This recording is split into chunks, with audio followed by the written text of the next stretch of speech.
world heavyweight flow. Championship belt wrapped around my waist, yo. I got that Ric Flair figure flow. Slam you on the pavement, that's why they call me Street Pro. Create heat on beat flow. Like Jordan after the second time he three-peated, folks. Get ready, set, let's go. Fight toe to toe, release the flow created by this mic pro. Lights, camera, get low. Action packed, back to back. In fact, this monster will go. Y'all better let him know. Man with the master plan, and you have no need to know. Hard like winter cold. Bust these fools, anything less than killing whack rappers is a crime. I stay trying to get mine. Stacking value, packing venues, winning over time. Ain't no fine timeline.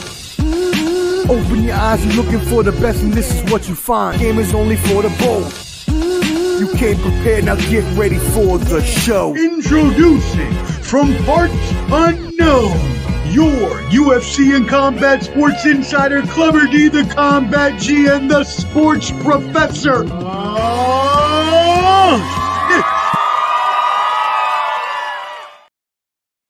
Yo, what up, friends? You know what it is. Ball and Buds back at it again. Yes, indeed. We are here to cover what some people are calling the best boxing card ever. Yes, sir. Well, we will find out from some super special guests that we have with us today. But as always, first we must introduce our boxing, MMA, UFC insider star of the show. No, not me. Clever D, the Not me. Combat G. You know, I've been taking a bath lately with all these UFC picks. I mean, I'm sorry. I told everybody that Sean Strickland was going to win. Lost. I thought Tatiana Suarez was going to win. Lost. So, guys, I apologize with the UFC stuff. I will rub your minds back later on tonight, but I apologize. But we will be back with some good picks maybe next week or maybe this week for a Henry Cejudo fight. But I'm sorry. I apologize. Okay? You know what I had done? I had totally disregarded those picks. I didn't say nothing on Instagram. I didn't say you were 0 for 2. I thought we were just gonna no sell it. But you know, I'm glad you were a man about it. You came out and said I missed them both. That's okay. I could do like some of you guys' wives when I see them. I could take it on the chin. It's okay. You know what I'm saying? It's all right. Ooh, holla. Wait a second. Right now, where is he? Can we bring him in early? You know we can. You and I are living theater right. Jet flying. Bring him in early, baby. Wheeler dealer. Woo. Woo. Woo. Woo. Woo. Woo. Right now.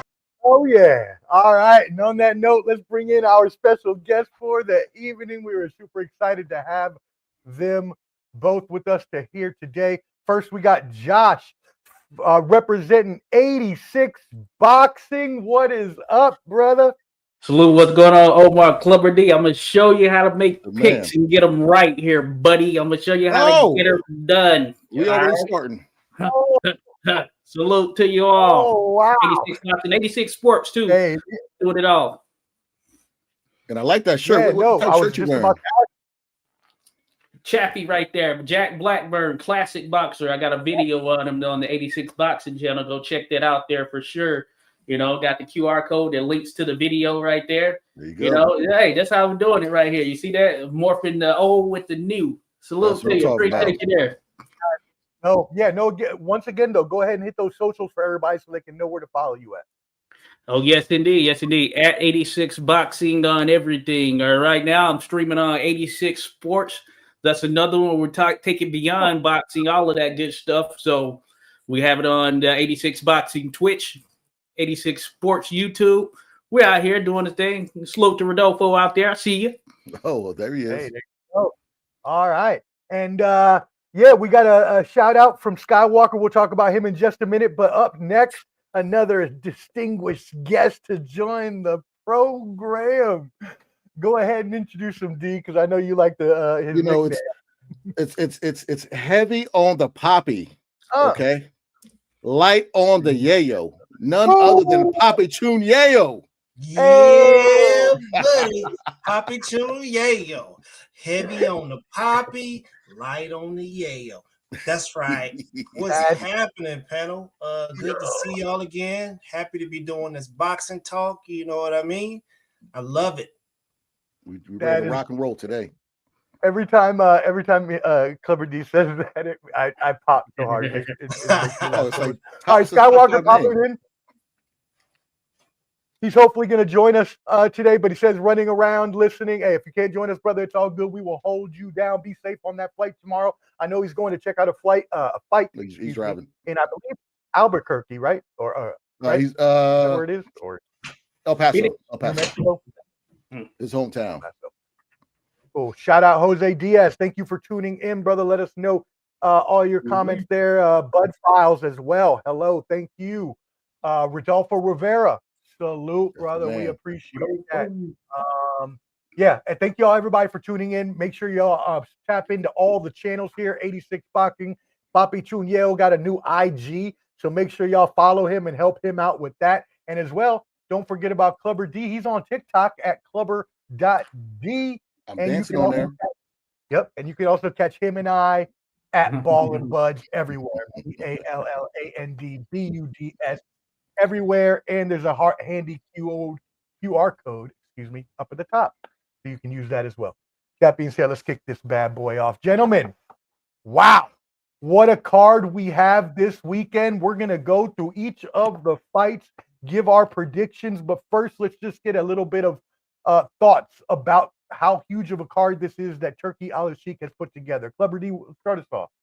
Well, he's like the positive emperor. You know what I'm saying? You know what? Scratch that. He is Luke Skywalker bringing balance to the force. That's what he is. Okay, he's the chosen one to bring boxing back to where it needs to be. Because I'm gonna talk about a PBC fighter on this card and his lack of fights in the last 4 years, opposed to somebody that's on rocking with Turki Al-Sheikh, who's been fighting a lot more. Okay, he wants to bring the big fighters, fight the big fighters. No more of this me paying $80 watching Gervonta Davis, as somebody on the panel would say, go margarita hunting. You know what I'm saying? So we Bobby, you know what I'm talking about. So we're trying to see the good fighters fight the best fight the good fight the good, whatever. But Turki Al-Sheikh is bringing balance to the force of boxing. That's all I got. I don't know if Omar's stuck. I think he's stuck. But Poppy, you go next. Well, I'm always happy to see any type of fight. It doesn't even matter if it's just boxing, but particularly, as it pertains to boxing, I do like what Turki and those guys have done for the sport. It seems like they've infused some energy with the show and the total aspect of it all. I'm definitely digging that. But at the end of the day, I'm an indigenous North American, and I'm not trying to see Saudi take over our product, you feel me? So I'm going to be over here loving the fights, but hoping some of them straps come on back over to this side of the water, because we ain't going out like that.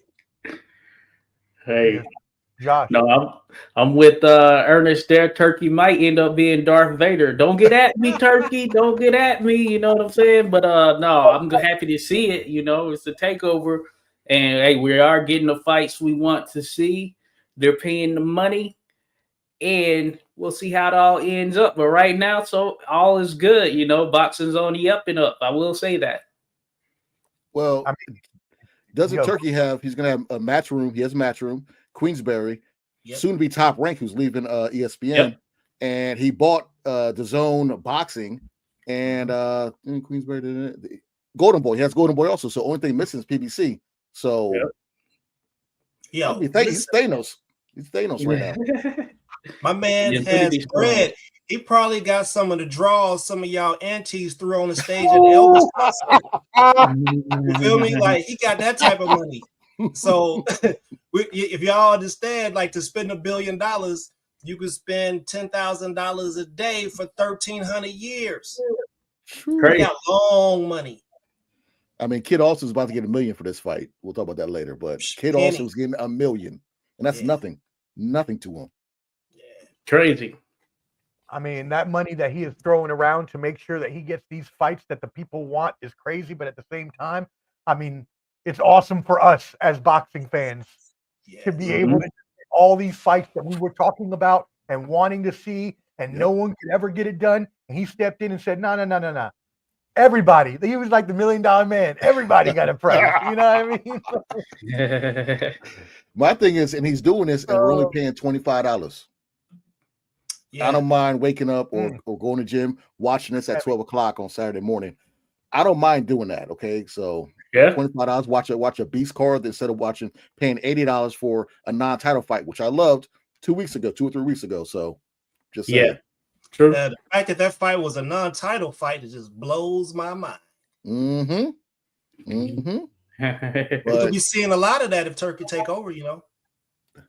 Hopefully we don't got to pay for it. That's the only thing. If it's like back in the day, like a Tuesday night fight or something on the zone, like a throwaway fight, I'll do that. But if he's going to charge us, I might have to turn on Turkey a little bit. He did free our Saturday nights up, right? He did. That's true. That is true. That's a plus. I love it. That's a plus. Yes, we definitely look forward to it. Hopefully, as you said, we'll look forward to more dream fights in the future. He almost had one dream fight. We'll talk about that a little later and get into some of that boxing news and MMA news later in the show. But first, we're gonna get into the last Crescendo boxing card and go ahead and go through all of these fights with our distinguished guest here. So let's go ahead and kick this off and get into the fights. First of all, obviously, this is, as we just talked about, a Turkey Al-Sheikh production. So this is in Riyadh, Saudi Arabia. And so we are having 7 title fights on the card. Best compiled cards in history, no doubt. Our panelists will let you know what they think about it being the best ever, or if they have any contenders against that. But let's start first with the early fight, which is Callum Smith versus Joshua Buatsi for Buatsi's WBO light heavyweight interim title. Started off with Clubber D last time. Let's go ahead and go the other way. 86 Boxing. Josh, how you feeling about this fight? Actually, good fight. Show improved fight, some would say, for Joshua Buatsi, though I do like Joshua Buatsi. He's gotten a bad rep at points, and I think it's because he's had a few fights that haven't been as quite on the entertaining side, though that's not all on him.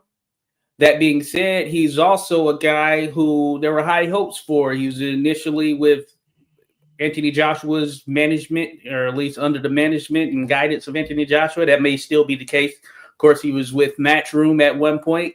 Now he's over there with Boxer, Bin Shalom, and he wanted to move away from just being on the zone. That's my understanding of his reasoning behind such, and he wanted to branch out. So I actually like his all-around game just from an overall standpoint. I think Joshua Buatsi has a good bit of everything. And in taking on Callum Smith, who I have held in high regards, Callum Smith's had a rough run in those fights with Canelo and, of course, Artur Beterbiev. And in the Canelo fight, we didn't see much from Callum, and I don't think that was the best of Callum. In the Beterbiev fight, I mean, he ran into sort of a brick wall in some sense. So a lot of people have gone down in relation to that. So I think this is the last stop for Callum Smith as far as, okay, Callum, you've had a couple of fights at that elite level against two of the biggest in the sports, respectively, within their weight division, and you came up short. Joshua Buatsi, he needs a fighter like you to get over the top.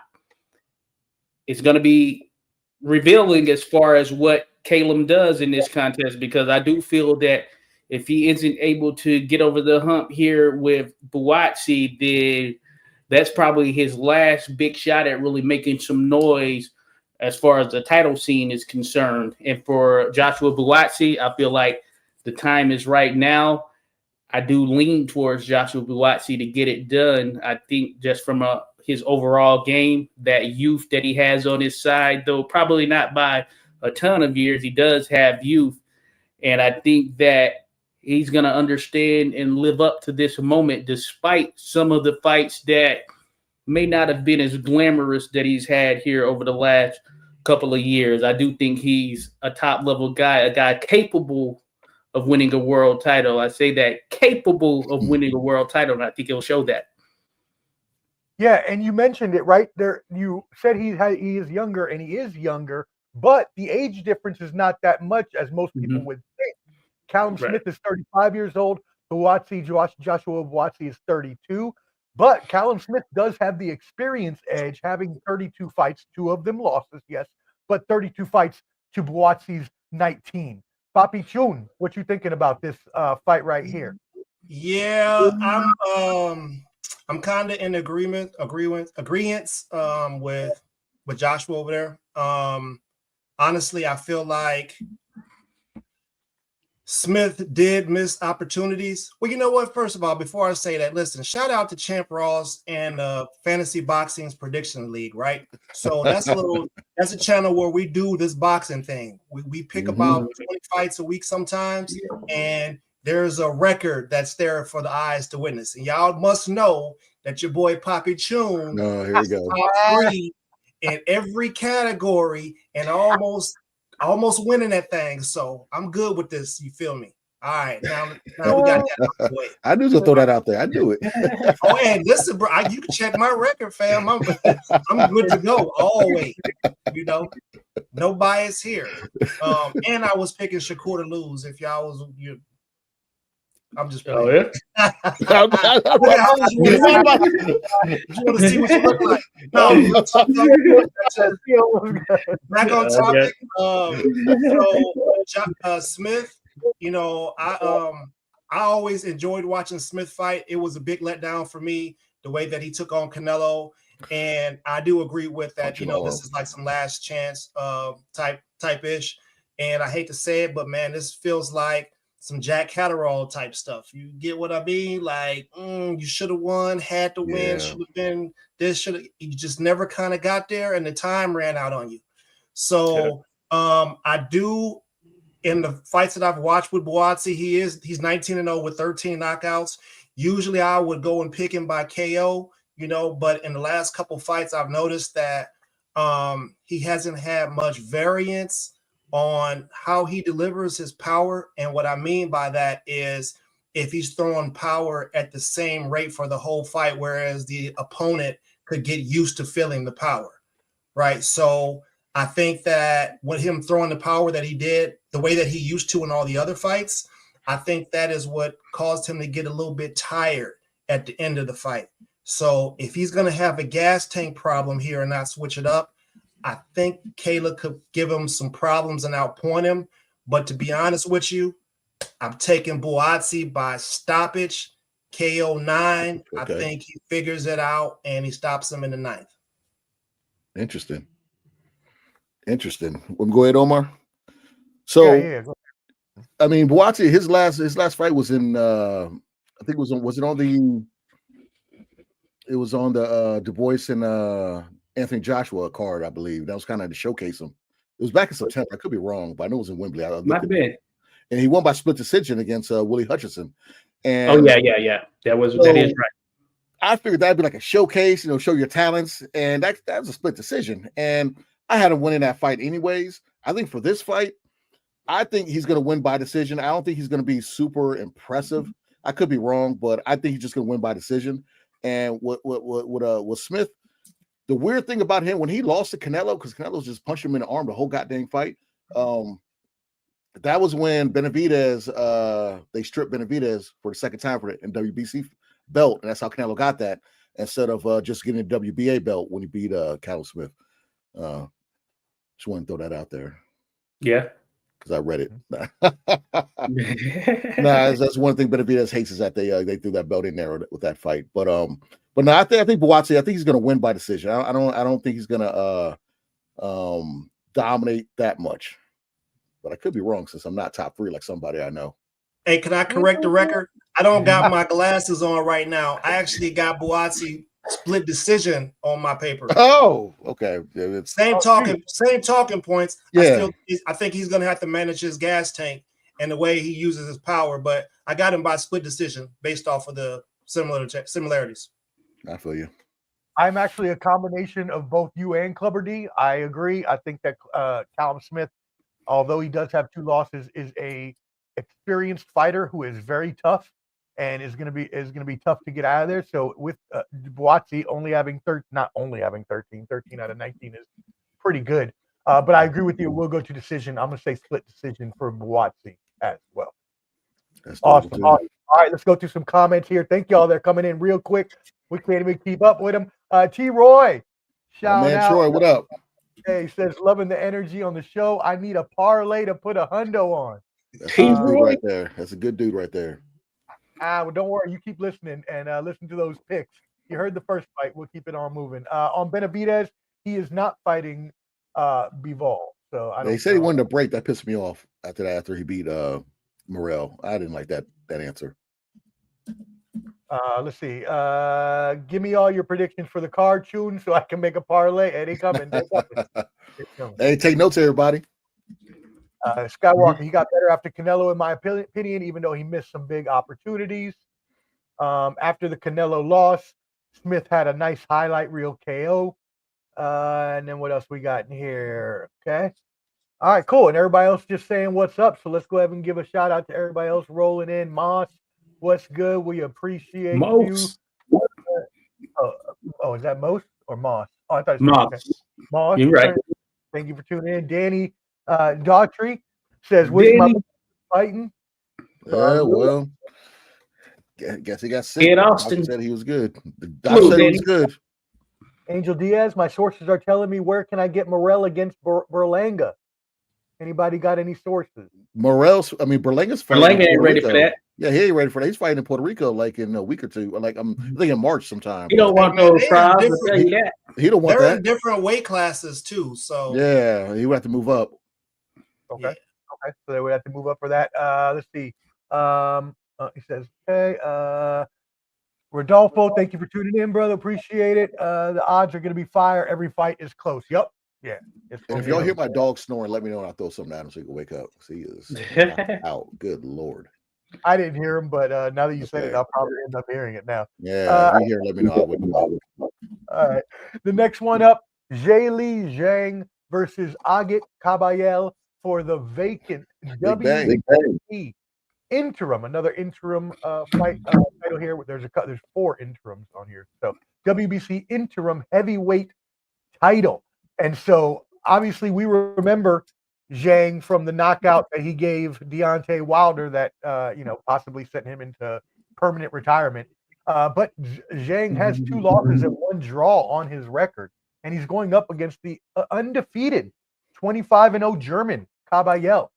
So let's go ahead and start with Papi this time. Papi Chun Yeo, how do you feel about that, my friend? Man, listen. Free Jerry Forrest. Right? So if y'all know who Jerry Forrest is, number 1, he lived in the same town I do. Number 2, he beat Zhang, in my opinion. So I see that as a robbery, you feel me? With that being said, big bang, bang. Listen, my man hits hard. Apparently he got heavy feet too. So if he stamp on your foot and you can't get it up out of there and he come through with that thing, you going to sleep. That's why they call him Bang. That's a bar. But, I'm going with Kabayel, bro. Kabayel and Bukoli are the sleeping giants in the heavyweight division. While everybody was talking about Wilder and Joshua and all these people, these 2 particular dudes, Bukoli and Kabayel, been quietly sleeping everybody, skilled people, right? So with that being said, I'm taking Kabayel by KO 7. I think he has he's a younger guy, he's more athletic, he definitely could crack. And I think Zhang he missed his opportunity. He blew it. They had a Chinese fight set up, it looked like. Just blew it, bro. You shit the bed. And the ship has sailed. And I'm taking Kabayel, another bar by KO 7. And you know what's funny? Before we go to Clubber D, you say that, and you're exactly right. The stats and everything shows it's a near even fight for the betting odds. But Kabayel is 32 years old, where Zhang is 42. Yeah. Right? And so you're right, Zhang, maybe he's a little too old for this up-and-coming prospect. Clubber D, what do you think? That is perfect analysis, Omar, because I was actually going to mention that same thing. It's the age, because AK, even though it's the wrong country, AK is younger and he's knocking people out. Ask Frank Sanchez about that. We all know about the George Joyce knockout by Zhang, what he did to Wilder, like you mentioned earlier. But 42 and 32. Heavyweight, you can do that at an older age, but we saw in the Parker fight, Zhang faded. Okay, he faded away. Parker built. He outboxed him towards the end of the fight and won that fight. So I'm thinking with this fight, the way AK fights, Cabello fights. I know, Papa, you said what 7th round? 7. I was gonna go 8 round knockout. Okay, and bang! I saw the press conference today. He says I'm gonna bang you, and then said no Diddy. Oh, he's hitting with that 1-2 walk. Pop, pop. It's gonna be it. You know what I'm saying? It might be. Oh yeah. He said I bang you. No Diddy. I said, oh hey yo, what? Oh, what Big Bang Jay doing it like that, huh? Hey, when he speak English, he be cooking. It's funny. Yeah, he is hilarious. But I'm going with Cabello, AK. I'm going him a round 8 knockout. That is great. Now, Josh, Zhang does have a 3-inch reach advantage on him, and is obviously the bigger, more hulking guy. With the experience, with the size advantage, what do you think? Does that impact this fight at all? I think it does, and that's partly the reason I'm going with Zhang in this one. So I'm going to go against the grain there. Now, I do like the run that Cabello is on. We saw him chop down Makhmudov, who was a menace. At least he had that look of being a menace, and he chopped him down to the body, which was key right there. I think keying on that. He's great to the body, and I just think he's a good all-around fighter. And you could say last year, certainly one of those sort of fighters out of nowhere as far as name value, or the comeback of the year, one of those type things, even though he might not have been gone anywhere. Cabello was that guy in terms of what we've seen from him here over the course of time. Now, Jay, I think he's going to come in big and heavy, of course. He may be around 280, somewhere in there. That's going to be a lot of weight to deal with. And that could be the benefit. It could be. Okay. But okay, we'll see how it goes. But I mean, it all depends.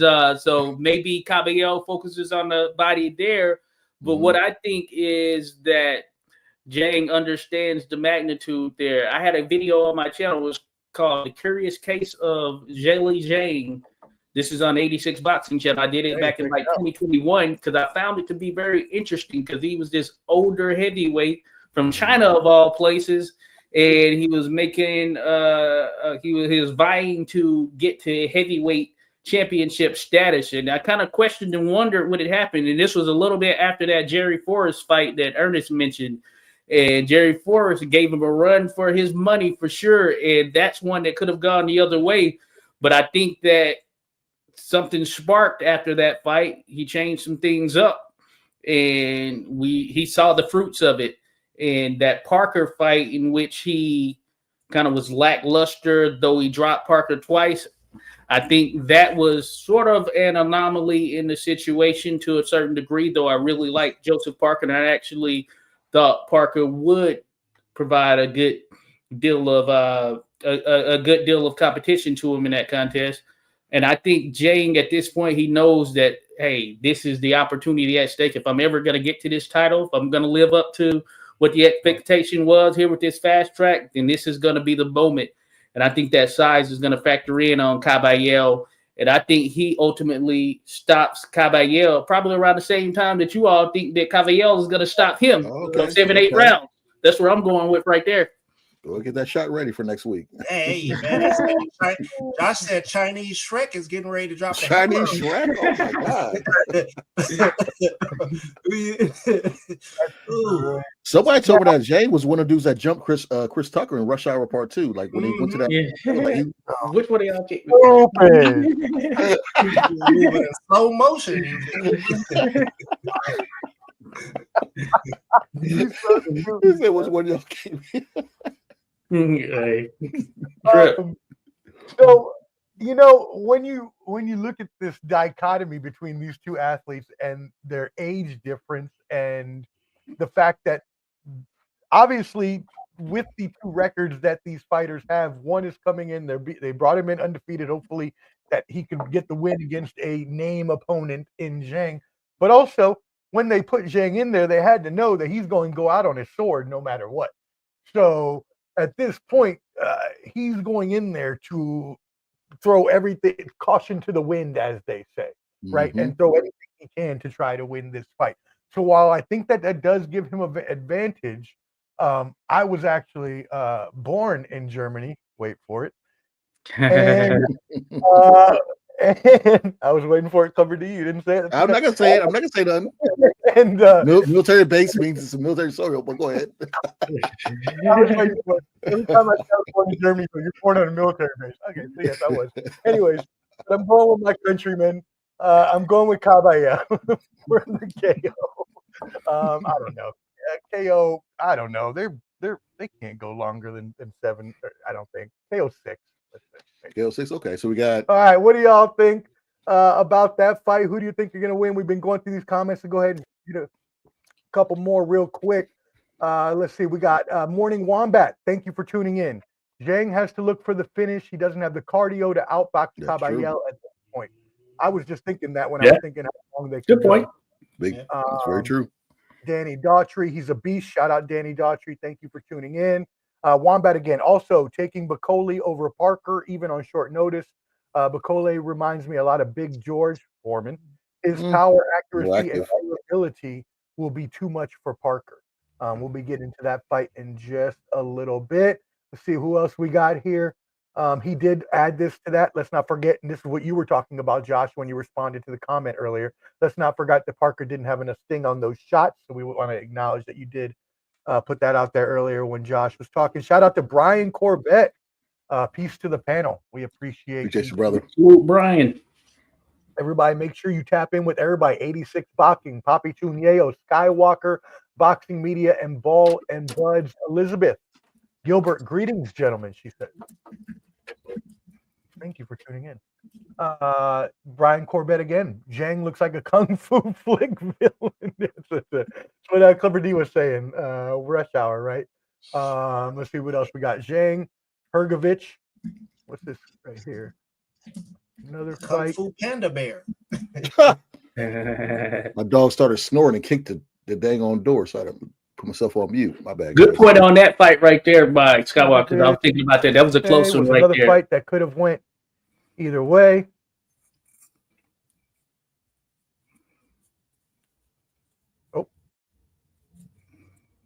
Uh-oh. You froze there, Omar, me? at least from a picture standpoint or video standpoint. Oh, you're back. Oh, yeah, I did. I buzzed out for a minute. My bad, y'all. Anyways, so keeping it moving. Brian Corbett. Let's see. Who else we got here? Did you already? Yes, we did. We gave our thoughts on Dubois Smith fight. Do y'all want to go ahead and give your picks real quick again so Morning Wombat knows? Yeah, I think we were all Boatsy. Yeah, I had my decision.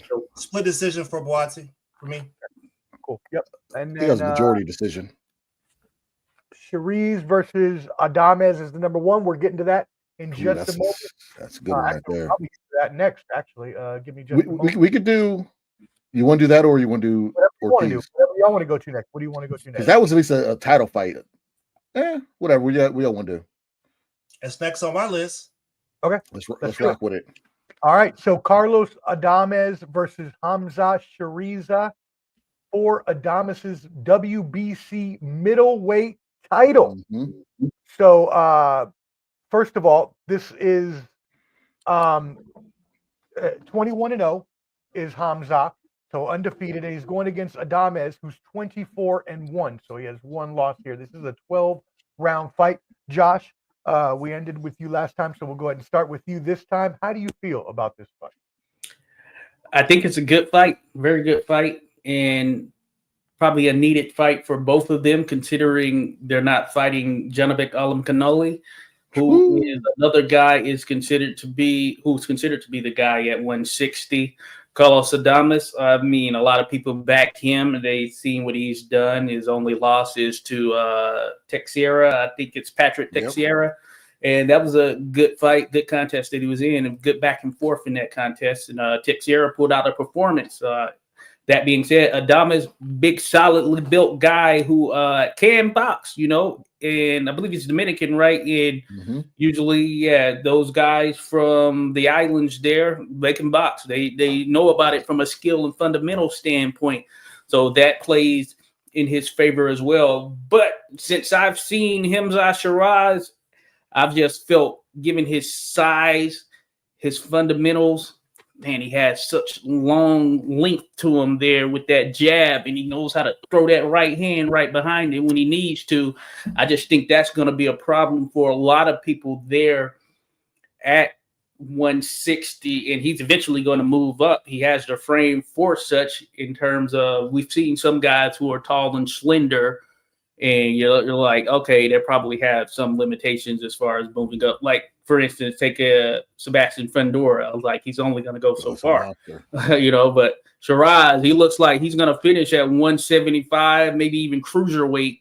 And you can just see that he's still growing in that sense, as far as I'm concerned. And I think that technically they're probably going to match up fairly well. What I think it will be is Shiraz, he knows how to use his length to his advantage, and he can pepper you there with that jab from the outside before he starts to set up his punches. And I think, or at least I feel, that will be in his favor here with Adames. Now, Adames, his best bet is probably going to be pressing him, push him back. We'll see what Shiraz can do if he's pushed back, if someone goes in there and tries to bully him a little bit, which I haven't seen, or I don't recall seeing. And maybe Adames has the ability to do so. And Adames has a little bit of pop to him. So this one is probably closer to 50-50 as far as I'm concerned, just thinking about it relatively speaking. But a part of me just feels like Shiraz, the trajectory he's on, kind of that size he has in length, I just feel like he'll understand where he needs to be distance-wise, and he'll not get in those exchanges that really make him vulnerable. So I will be leaning Shiraz to win a decision over Adames, but certainly this is one of the tougher ones to pick for me, and I feel like it could go either way, but I'm going Shiraz there slightly with the decision victory over him. Well, about my pick. So let's start with Carlos, right? So Carlos Adames is a switch hitter. He switches, he can fight left-handed, right-handed, and a lot of times in fights you see him switching, and he's very slick. He's great foot movement. He's very deceptive. He sets shots up, and he has some pop. All right. So he also trained with the guy we know who was the pound for pound #1 boxer in the world, Bud Crawford, right? Did. So that couldn't have done anything but sharpen his already high boxing IQ. So I think Carlos Adames has a very solid shot in this fight. Now let's talk about my man Shiraz. After his last bout with Ammo Williams, I was like, Ammo is highly skilled. He was in the same camp. I mean, he trained with Jamal Charlo. He has a great coach. It seemed like, he got his life together and got his mental, got some mental studies done, or whatever he said, he took time to get, his mind right. And you got to appreciate that, right? So I thought for sure he was going to give Shiraz a much difficult time. And in fact, I think I might have even had Ammo getting a split decision or so. Don't quote me just yet. I don't have the stats in front of me. And Shiraz, he showed his acumen. His jab is tough. Ammo did back Shiraz up against the ropes a couple times and maybe even caught him a couple times. So on my official prediction, I'm going to say both guys hit the canvas. I think Adames is going to catch Shiraz slipping, and he's going to set him up, and he might catch him. But Shiraz is going to get up, and I think he finishes. I think Shiraz finishes Adames by round 7. Oh, wow. Okay. It's gonna be ain't gonna be no guessing. Both of them is gonna hit with bricks, and that's why I think both of them might go down. But I'm still taking KO 7 for Shiraz. Thought you were going to Adames there for a second there, Poppy Tune, but hey, I had to give him his respect, bro. People don't do that when they pick somebody. I had to give him his props. Oh yeah. Unfortunately, they go ahead, Omar. No, I was gonna say they're definitely going in there and throwing deep beaters for sure. But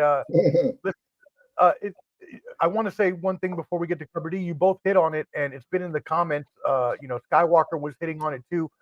Reach and jab is why he's leaning to it. Hamza, he says Hamza is my height, 6'3", 6'4". Yes, so Hamza is 6'3". He has a 4-inch height advantage over Adames, who is 5'11", while he has a 2-inch reach advantage, 75 to 73.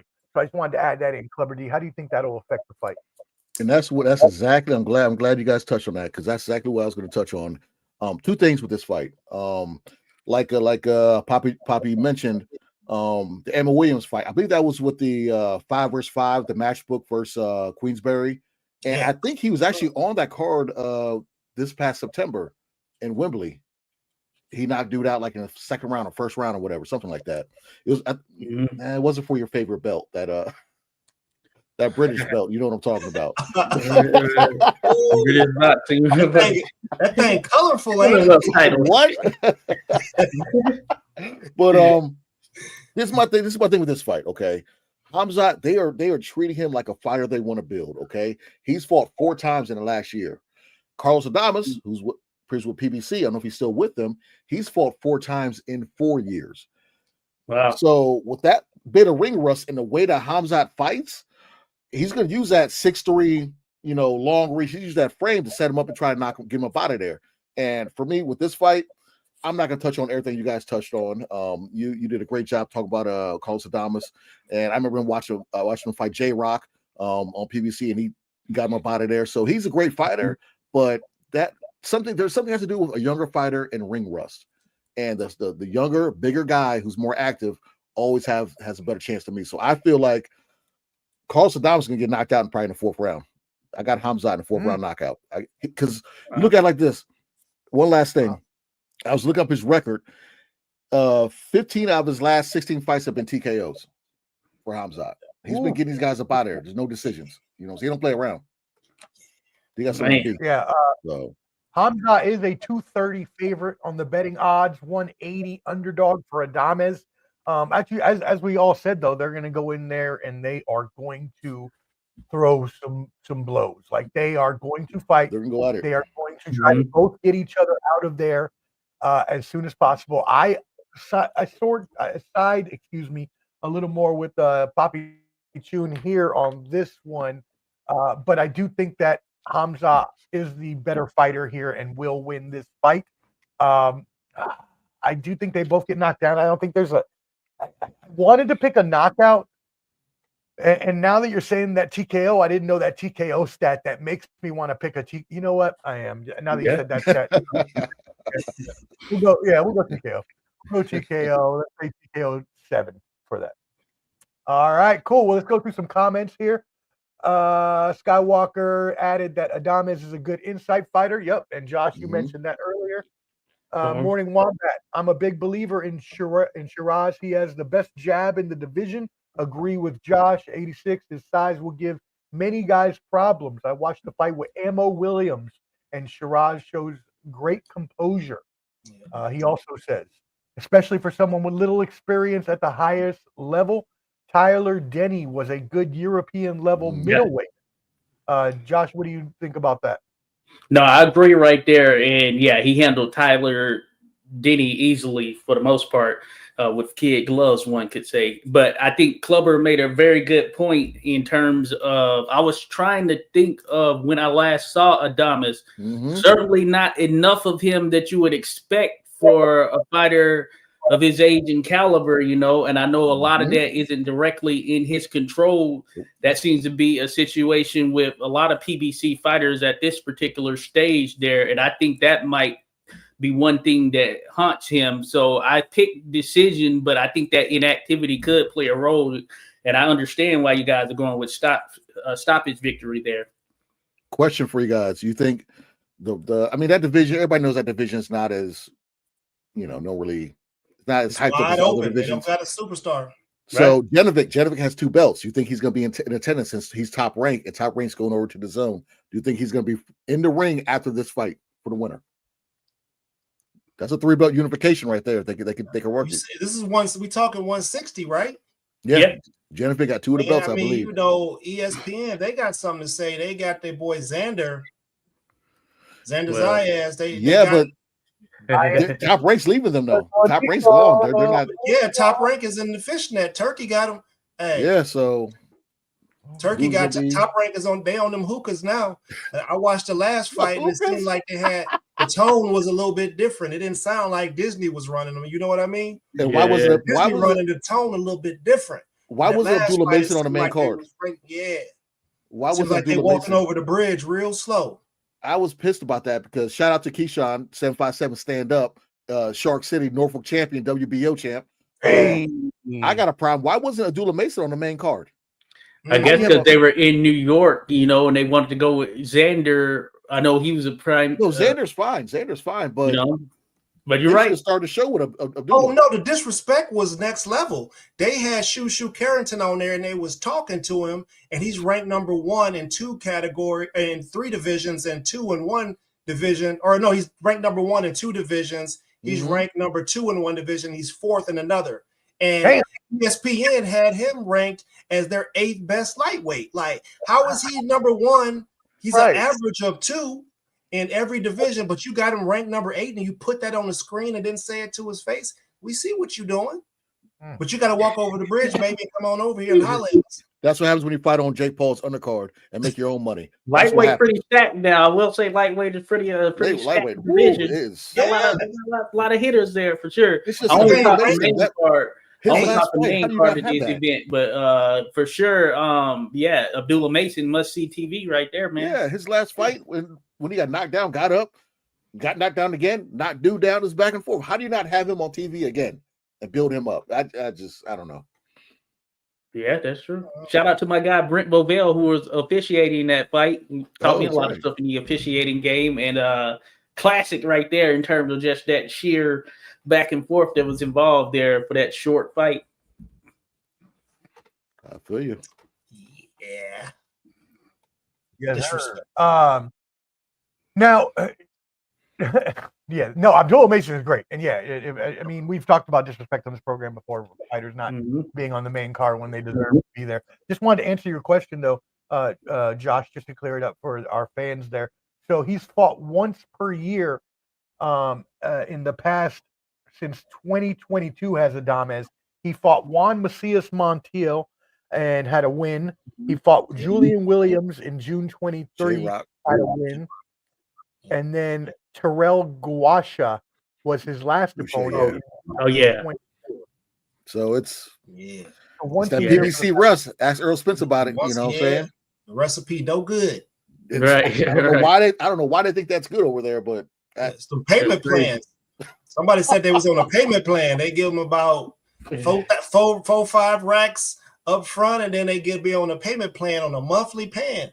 Like, bro, I can't go buy a Lamborghini right now, bro. I need my bread. I heard they've been door dashing. I'm not gonna front. I've heard stories of them door dashing, and ain't no way.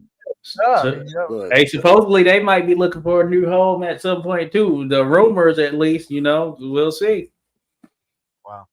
All right, well, let's keep it moving on. Again, make sure y'all tapped into everybody's channels, 86 Boxing, Papi Tunye with Skywalker Boxing Media, and Ball and Buds. Please make sure y'all subscribe to all those channels and check out all the great content there. And as well as if you're watching, we got a lot on the stream right now. Please make sure you hit that like button for us.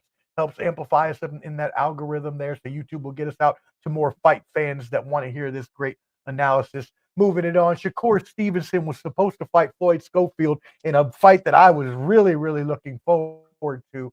Unfortunately, that fight has now been switched. Our panelists will let you know exactly what happened there. But he is now fighting Josh Padley, who's also undefeated. But Shakur Stevenson, we know, Olympian, one of the best in the world, 22-0.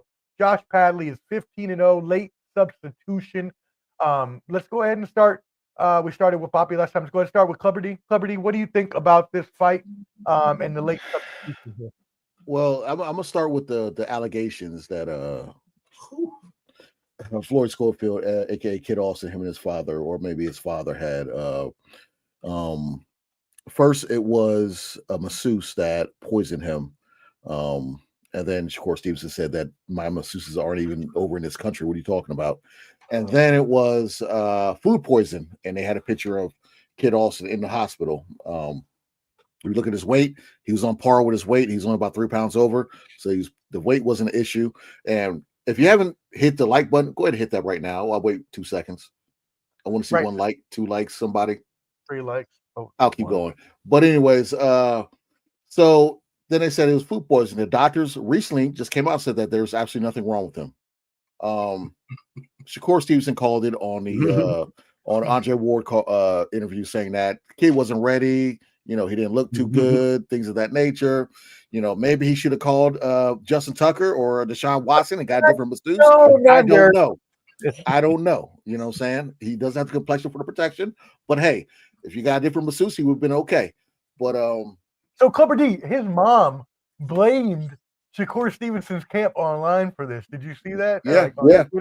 Oh my God. They're saying that apparently Shakur Stevenson was so nervous that probably somebody from his camp came to Saudi Arabia, poisoned him, and said that, you know what, we don't want your son making $1 million for this fight. I just make that make sense. How unfathomable is that? I think the real loser in all this is Shakur Stevenson, because it was a damn if you do, damn if you don't type deal, because Kid Austin called his bluff on his last performance, and Shakur Stevenson picked him up on his bluff. He's coming off of hand surgery. People didn't like his last performance, even though he had the most viewed fight on ESPN last year, that being Shakur Stevenson. But he's coming off of hand surgery. A lot of people are kind of down on him, but this Josh Cadley, I know he's undefeated. He beat somebody back in September. That's nice. Shakur Stevenson is gonna mouth the floor with him. I don't see it going past 5 rounds. I think it's gonna be a knockout. I was gonna check his last opponent, but I was like, you know what? It's not worth it. He took the O for somebody. Oh, did he? Okay, Yeah. I will check. What do you got on this? I'll check. Well, shout out to the service industry and the service professionals. Y'all are needed. Like, if you love your job as a massage therapist, please continue to do that. Some of us, we love it. You feel me? Now, on to the Jeffrey Epstein. Oh, my God. Oh, Diddy Royal. You know what I'm saying? You getting intoxicated by getting rubbed down on. Like, bro, this is bad timing, bro. You can't say you went and got rubbed down and with some stuff in it. And then you at the hospital, and we looking at the picture at the hospital. It don't even look like you really hooked up to nothing, to be honest. You know what I mean? I'm like, if you got poison, you at least got a drip. IV or nothing. You got an IV so you trying to get that stuff. So honestly, man, I really had hope to see it. I wanted to see how Shakur would deal with the pressure. I'm disappointed by that fight. You know what I mean? They're showing pictures of Shakur with his knuckle all slit up, and they messed up. I was looking forward to the fight. I know they say somebody daddy wanted the Yaz bitches. That's what I heard. And I needed to hear all that smoke. They don't play that over there. I needed to see the ending of how that was going to go down. Right. And, we didn't get it. So Floyd, man, you got some work to do, homie, man. Listen. Man, you are an amazing athlete. You have incredible potential. Listen to some of these boxing heads about this sport, man. They can advise you better than you and your pops can still keep the respect and have that conversation, because we need to see you doing your thing out here, man. This bullshit right here, it ain't going to do you no good, and people going to be frying you if you don't get it together. But with that being said, I was taking Shakur Stevenson by decision, unanimous decision. I think he would have made it look easier than what other people have. Let's say it that way. And I have a problem with another guy being prepared to fill in. We saw this with Keith Thurman and Tim Tszyu. Do not sleep on this dude, right? Y'all remember what happened with Fundora? And Tszyu? Fundora's, how he throw 1,000 punches and he took the fight on 2 weeks' notice. It seemed like Fundora was supposed to fight. He was supposed to fight that card. He was supposed to fight on that card. Yeah, okay. That's why he was already in shape. Seemed like I was like, shoot, I ain't never seen that ever in the history of the sport. He was on that card already. I forgot he was supposed to fight though. Yeah, but that seemed like a setup to me, and I done seen a couple of because they know Keith last minute replacements. We saw it with Manny Pacquiao and my man from Cuba at 47. He was a last minute replacement. And he was ready to go. One day he threw up, boy, like he had been training for Manny the whole time. Well, I know in UFC, in MMA, they always have backups ready just in case. Like if someone's going down, like for John Jones, Stipe Miocic, they had Tom Aspinall as the backup for both of them. So I don't know if they do that in boxing. They might, but I know in UFC to make sure the fight still goes on. They have a backup, just kind of like Martin Piccoli. He's fighting on what 3-4 days notice against Parker that we'll discuss a little later. So you know what I'm saying? So Shakur had another fight where there was a last minute replacement of the sorts, and it was Nakatalia dude, the hard-hitting African, right? And that dude kind of humbled him a little bit. He hit hard, and Shakur even admitted it in the after the ring speech. Shakur was like, "Yeah, man, hey, I'm not gonna just go up in there like he hit hard. I felt the power." He said that. You know what I'm saying? So this dude that Shakur is getting ready to fight, do not be surprised if all the headlines read, "Oh, Shakur got stunned. Oh boy, hit him hard. He hit him with the brick. Oh, I'm still taking Shakur, but I feel like something funny going on. That's all." They don't like Shakur. I mean, they don't. They want all this to be messed up. Yeah, they don't like him. He got dimples and he beat old women. You know, that's the type of talk they do. But they let Teofimo slide with all the stuff he do. Whatever, that's another story. It's different out. It's different. So, like I said, I'm taking Shakur by easy work. Poppy, don't you think there is a little funny business behind this? Though? Yeah, definitely. Okay. Definitely. You got to look at the overall Turkey agenda. Their Riyadh season is not going to be occurring in America. The council or whoever over there said they want all Riyadh season fights in Riyadh. That's what the brand is. So they need the belts from over here to make the attraction because people have to travel there. I think, one, Shakur gets it on both sides because he's half black, half Puerto Rican, so he's like Noriega. But I think that Crawford Canelo is going to be in Vegas, right? I could be wrong. What is that? Crawford and Canelo is going to be. He's bringing Canelo around my birthday, Cinco de Mayo. He's bringing that to Riyadh over there when he fights in May. Cinco de Mayo. But the Crawford fight, they're saying that might be in Raider Allegiant in Las Vegas though. So you're on to something, Poppy. You're on to something. If it's over in Riyadh, see, I'm be like, y'all ever watch the movies where dudes break into the museums and steal famous paintings? That's what that is. We already got robbed of the Beterbiev and Bivol fight. Yeah, it was expected to take place at Allegiant Stadium, obviously. And we'll talk about this. Things have changed. Whose fault is it? It's Americans. It's our fault. We fumbled it. Yeah, we fumbled it. I agree. It's our fault. This is a billionaires' war. The billionaires are beefing with, we need somebody like Jerry Jones to be like, hold up a second, cuz let me show you something. Yeah. We got a city here, we got nightclubs, bars. They can come hang out in Dallas and get some of that Southern comfort. Come on, Jerry, where you at, bro? Need that. And just to answer your question, something. Mark Chamberlain was the O that was taken. Yeah. That was back in September, I believe. Yeah. Yep. So, Josh, what do you think about this? Hey, I'm a fan of British boxing, and Mark Chamberlain was expected to beat Josh Padley, kind of the apple cart was upset there. Now I will tell you this: I like Padley. He has a very good story. I was watching that fight. That was my first time actually seeing him, but I was familiar with Chamberlain and Padley. Hey, he had his number in that particular contest. But I just think Shakur Stevenson is a level above, and he's going to stop Padley. I think it goes no more than 4, maybe 5 rounds tops. That's just my thoughts there, because I think he's going to be all wrong for Shakur Stevenson, but he'll be game. I will give him that. Now, in relation to Schofield, yeah, so disappointing, especially with all the hype and stuff behind it, with some of the bad blood back and forth stuff that dates back, beyond this year, of course. And it ends like this, especially this close to the fight.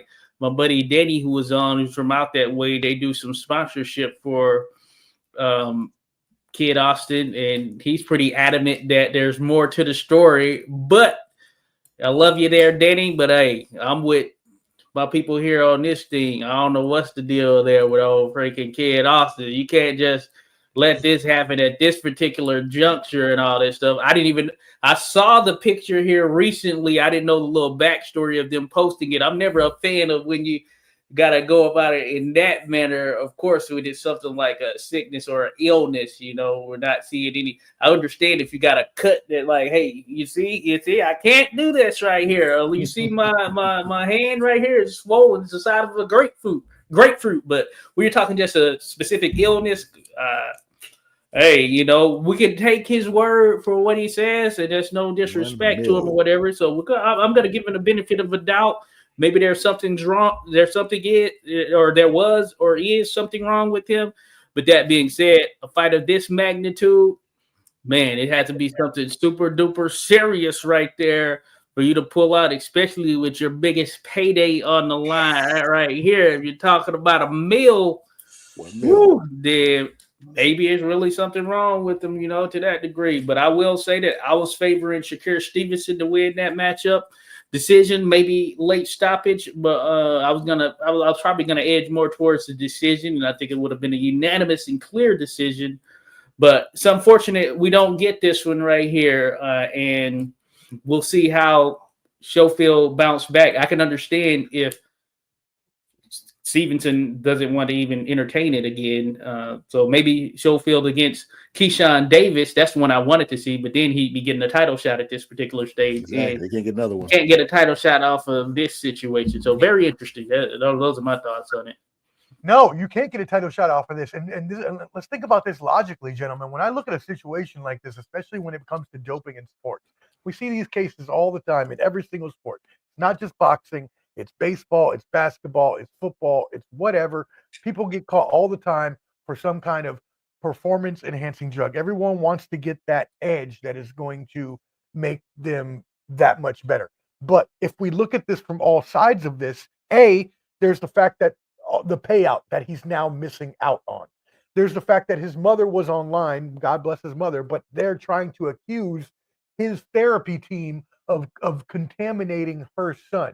Then on the other side of this, you have the fact that he might not ever get a title shot again because of the shenanigans that may have been pulled in this. Because even if everything is true and you were contaminated by an outside source of not of your training team's doing, it's still a bad look on you. All of these things logically make no sense other than he wasn't ready, or he was scared, or he just didn't want to go and get knocked out in front of the whole world. Not knocked out, but beat in front of the whole world. Because of course, Stevenson's a great fighter, not necessarily a knockout artist, but yeah. Anyways, what do you think about that? I agree. Hey, listen, I feel like there's a lot of setups that happen, and this just look like you talking about my neck and my back, right? You know what I'm saying? Like did somebody pay you? Did somebody pay you to say that? Come on, man. He's now on the store at the damn bodega. You know what I mean? Feel me? Like, I want $150,000, bro. You're not getting paid, and I don't know. And this fight is not happening on home. This fight is not happening on home soil. It's not a good look. It just, everybody's doing the Kendrick Lamar shuffle all over the world, and they hate that.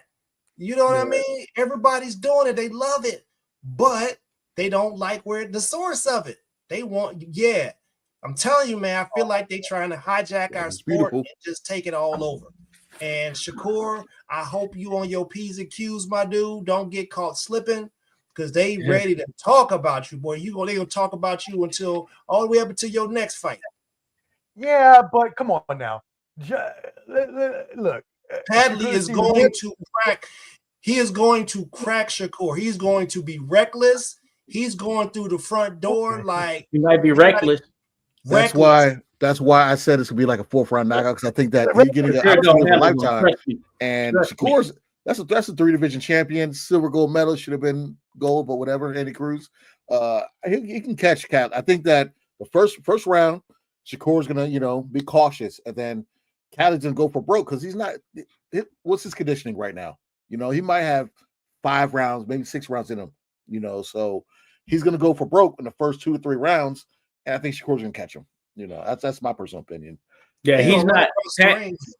Padley's not full time. He's not a full-time boxer yet. As far as that's 100% his job. He has a construction job, or at least he did up until this win over Chamberlain. I believe that's still the case there. So even if he is full-time, he would have just started to go full-time at this particular stage. 4 knockouts, if that. I think that's going to factor in right there. I think Shakur is going to handle him. But to your question there, Omar, sometimes where there's smoke, there's fire. But I'll just leave it at that because I do not know. Well, I'll put it like this in my closing thought. For $1 million, I'll take if I train my hardest, I will go there. If I lose, I lose. You can bounce back in boxing. You don't have to be undefeated to be the best in the world, okay? For $1 million to lose this opportunity for your future employer or your current employer, because Golden Boy, I know you know how Golden Boy does what fighters that look like us, and he's under Golden Boy, and you ruin this opportunity with Turkey Al-Sheikh. Why is he going to want to put you on a main stage in another card? And he was the main event of the zone card, and now that we get you on the big stage because you called out everybody, you just so happen. Shakur said, "Okay, you think you're bad? Come see me. I'm going to pay you $1 million to come overseas and show the world what you can do." And now this happens. So, And I'll just say, because you alluded to that, Clubber D, like realistically, especially those that watch the sport, I mean, I think it's probably a small percentage that was really giving him a chance. So this wouldn't have made and broke him for his career there. I think the majority were probably going to be leaning Shakur Stevenson, and that's not that Schofield couldn't bounce back from such. So that makes it interesting as well right there, because I don't think it would have damaged them as bad losing to Shakur Stevenson at this stage, when many feel he's not even ready for Shakur Stevenson at this point. If that young get a title shot, that's amazing. Hey, Clubber, would you let that massage lady? Let's just assume it's a lady. All right, let's put that in place right now, just to keep him or his dad doing it. Him or his dad. Would you allow the massage lady to rub you down with some tainted lotion for $1 million? You let him rub down. Is she giving me $1 million? Am I getting $1 million? You're gonna get the $1 million, but you got to take the rub down. Oh, head to toe. Well, look, I'm telling you, if Clubber was fighting, I'm putting my money on taking a dive. Yeah, I mean, I see where you're coming from. I totally get this, because it makes no sense in any realm of any type of combat sports, from Muay Thai to even a jiu-jitsu contest. Why would a young upstart risk his future and not just say, "Hey, I'm going out of my shield and lose this fight"? He could. I don't know. I'm not sure how young Kid Austin is, but Keyshawn got his first title at 14 fights, and he's only I think Keyshawn's he's 25. 25. So Kid Austin's what? 20? I think he's 22. I want to say 22-ish. 22. So why would you not want to be in the record books? Why would you not want to be great? I'm taking the conspiracy route, bro. I'm with you on that, because it makes no sense. The boxing used to be run by the mob, right? You feel me? So let's say I rub you down with some lotion and it got some stuff in it. You feel me? And now I'm the person that wants to make sure I get paid off the fight. Hey, bro, you got to go in there, make it look good, and take a dive in a 7. If you don't, we're going to tell the world that you got something in your system and you got it in because we just rubbed you down. I do not. I mean, that's plausible. You feel me? So I'm taking the conspiracy route. I don't trust this fight. All this stuff seems funky to me. And I hope Shakur's on his P's and Q's because people don't play fair in this world. People who want to win real bad do not play fair. Know that. Floyd's dad's been on an apology circus this whole time. He's been apologizing to Shakur, apologizing to Turki Al-Sheikh, Oscar De La Hoya, apologizing to everybody. See, they accused everybody for doing X, Y, and Z. And in fact, the doctor said nothing's wrong with your son. So he's been, I jumped to conclusions, yada, yada, yada. So it's just $1 million and you never had that money. Like, why would you even attempt to risk this? Very interesting. Maybe somebody got an incriminating photo of somebody in some fishnets and some high heels.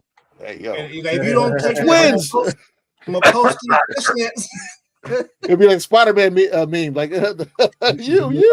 Let me get back on topic, man. Oscar was like, "Hey, you too." Clear it up. He is 22 and a half years old. I mean, come on. Yeah, come on now. There's definitely something fishy. I agree, Poppy. You and I are there with the conspiracy theory. I love a good conspiracy theory, and especially when it involves you being tainted. Like, come on, Patrick Beverly. Way too long. You've been in the lyrics way too long to have something like that. Some comments real quick. OBX, shout out for tuning in. He says, "Hey, appreciate you, OBX." And then he also says something happened at that. Yeah, so hey, y'all gave me some updates I didn't have. I didn't know about this whole masseuse thing. I thought he had some bad food or whatever. So I don't know what it is at this stage. Well, yeah, no, it was a masseuse apparently, a legend. Yeah, Justin Tucker's. Yeah, exactly. Deshaun Watson's got him on speed dial. Whatever it was a work. I know what I will feel. I know you said he's going to crack him, Poppy, Patty. I don't believe that. I can't see Shakur even getting close to losing this fight. And if I was him, I feel like me looking like Mary Kate and Ashley Olsen on crack. You heard? Y'all don't ever disrespect me looking like Grimace from McDonald's. You heard? Disrespect me looking like the character from Futurama. You heard? Y'all don't ever disrespect me, undercover officer. Don't ever disrespect me having a cane and walking without the cane. You heard? Don't disrespect me out here looking like the black Cyndi Lauper girl. Yo, bing bong motherfuckers. Oh, hell no. You heard? Shout out to Nims. Bing bong. All right, let's keep it moving. I can't see people losing that fight anyway. No way how. Anyway. All right. So do y'all want to go Ortiz Makimov next, or do you want to do the Parker Bacole next? It's up to y'all. No. I don't know which one's really the co-main. Exactly. It's supposed to be Bacole and Parker are supposed to be the co-main, but I asked because I think Ortiz and Makimov are fight, right? In my eyes, at least. I don't know. Could be wrong. I think it's the better fight. Let's just go with Bacole. Yeah, let's go with Bacole and Parker. Let's mix it up. Let's go with Bacole and Parker. Parker's 35-3. Bacole's 21-1. This is another fight where we had a late-minute replacement. That makes sense. We should do this anyways. Another late-minute replacement. Daniel Dubois is out to an illness. So here we go. Yeah, this is perfect. We might as well segue and go to the same thing. Mysterious illness for Daniel Dubois. We are not alleging anything, but he had to be a late replacement with Martin Bacole, who comes in at 21-1, but is a heavy hitter. And honestly, we were talking about this before the show started in the green room, but Bacole this is his chance to show what he has in his career. So Josh, start us off with this, brother. Hey, this is a very interesting one in light of what has happened here with Dubois being out now. I did give the edge to Dubois in the contest with Parker, though it was a little bit tougher to give him that edge, but I just felt like some of that youth and size would have benefited him in the stage he's at right now. With this one, man, it's just another tough one right there to go from actually dealing with Dubois to having to deal with Bacoli, who is an absolute beast. And you made a good comparison there, George Foreman, the way he throws those uppercuts, those hooks. It is sort of like Foreman there. Big guy, and he's no stranger to stopping opponents in their track. Took out Jared Anderson, who, from an American standpoint, we had a lot of hopes for, and those hopes are still there. He can bounce back from it, of course. That's a tough fight to take right there. A major step up for him. But it was a good barometer for Bacoli because Anderson was hitting Bacoli with some stuff, and Bacoli was not shook whatsoever, so that makes it very interesting. And that's what I wonder about with Joseph Parker, who is like one of my favorite boxers just in general. If I look at it across the board in the sport, just outside of looking at it from a, say, journalistic podcasting standpoint, I just really like Joseph Parker. I like his story, how he's come back from an ugly fight and lost to Anthony Joshua when he had his title on the line against him, to switching over to Andy Lee as his trainer and really finding his offense, opening up a bit more. A nice guy who can really put paws on you, essentially. And I want to go with Joseph Parker in this contest, just as I wanted to lean towards Joseph Parker in the previous contest if had he taken on Dubois. But man, this is just going to be a tough one right there. Bacoli isn't this Adonis or anything, so while it's short notice, he's not like an Adonis who was like some bodybuilder or something who was going to come in just like ripped up and in shape like that. He's just one of those big guys with a tough chin and a tough wallop to him there as well. And it's going to make it interesting for Joseph Parker. He just can't seem to stay away from these guys. But when you're at that level, I mean, it's just a part of what you have to go through. So I think that Bacoli has the edge if there's going to be a stoppage in this contest. And I probably lean a little bit more in that direction, maybe 55-45 there. I do think the better boxer is Joseph Parker. I just don't know overall, or it's hard to, definitively say that Joseph Parker is going to have enough to keep Bacoli off of him. Bacoli's hungry, man. I think he's representing the Congo, or is it the Congo he's representing? Or I think it's no, he represents same country as he represents Cameroon. Well, okay, I'm gonna get into that. Okay, Scotland. Okay, yeah, that is true. He did have a kilt. I do remember having a kilt. Those colors. Yeah. Okay. He was Cameroonian. Okay. But hey, all I know is Bacoli looks Mike hungry, Perez. man. He looks hungry out there and unfazed. So I'm gonna lean Bacoli, but I like Joseph Parker, so I would prefer he gets this one because I want to see him get that shot at the title once again. But man, Bacoli is going to be a tough one, even on this short notice, and I think he understands that. And he's like, "Hey, this is an opportunity I've been waiting for." And he did it again. I mean, he beat Jared Big Baby Anderson, put him out when most people thought a Big Baby was supposed to win that fight. Bacoli is Makabu's stepbrother, is Rodolfo Renero says. Which is crazy. So, Poppy, what do you think about this fight? First off, shout out to all the indigenous people from Oceania. That'd be like the Aboriginals and the Tongan, the Pacific Islanders. Shout out to all of them. They bone density is something different, all right? It's a little bit denser than it. They bone marrow got something else in it, right? So those guys have never, ever in the history of anything ever came to lay down. So I want to say that first and foremost. And we know that if you want to call Heart of a Lion, you always going to get that from anybody that comes from that region. They got great pride in everything they do. All right. With that being said, y'all know what happens when a train and a car gets stuck on the track. What happens when a train can't slow down fast enough? Train get wrecked on it, bro. In this case, my man Parker is the car on the train. track. Bacoli is an absolute monster. And if y'all didn't know, they be commando up under them dresses that they be wearing over there, Turkey and them. And Bacoli be commando up under that kilt. And they like, hey, it's a black man wearing one of our dresses. It's just the cutoff version. I'm riding with Bacoli by destruction. I'm talking probably KO 4 to 5-ish. And I just feel bad because all my Oceania brothers, y'all got all this heart, and this dude finna come over there riding commando up under his kilt with a bagpipe. I KO 4 or 5, man. Ooh. Look, Man. I don't need to hear about Mandigos swinging right to left. I need you to calm down. But for real, salute to our Samoan brothers and everybody. All the Polynesians out there, salute. Pacific Edge, everybody a part of that. The Maori. And you know what?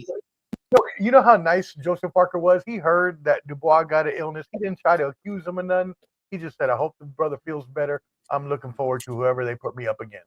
That's a true fighter. But Bacole's a monster, and Bacole's coming to knock him out just like he did Jared Big Baby Anderson. I got Bacole continuing. I mean, how old is he, though? I couldn't even find his age anywhere. Like, does anyone know this? Oh, no, there it is. I found it. He's 30. He's almost 32.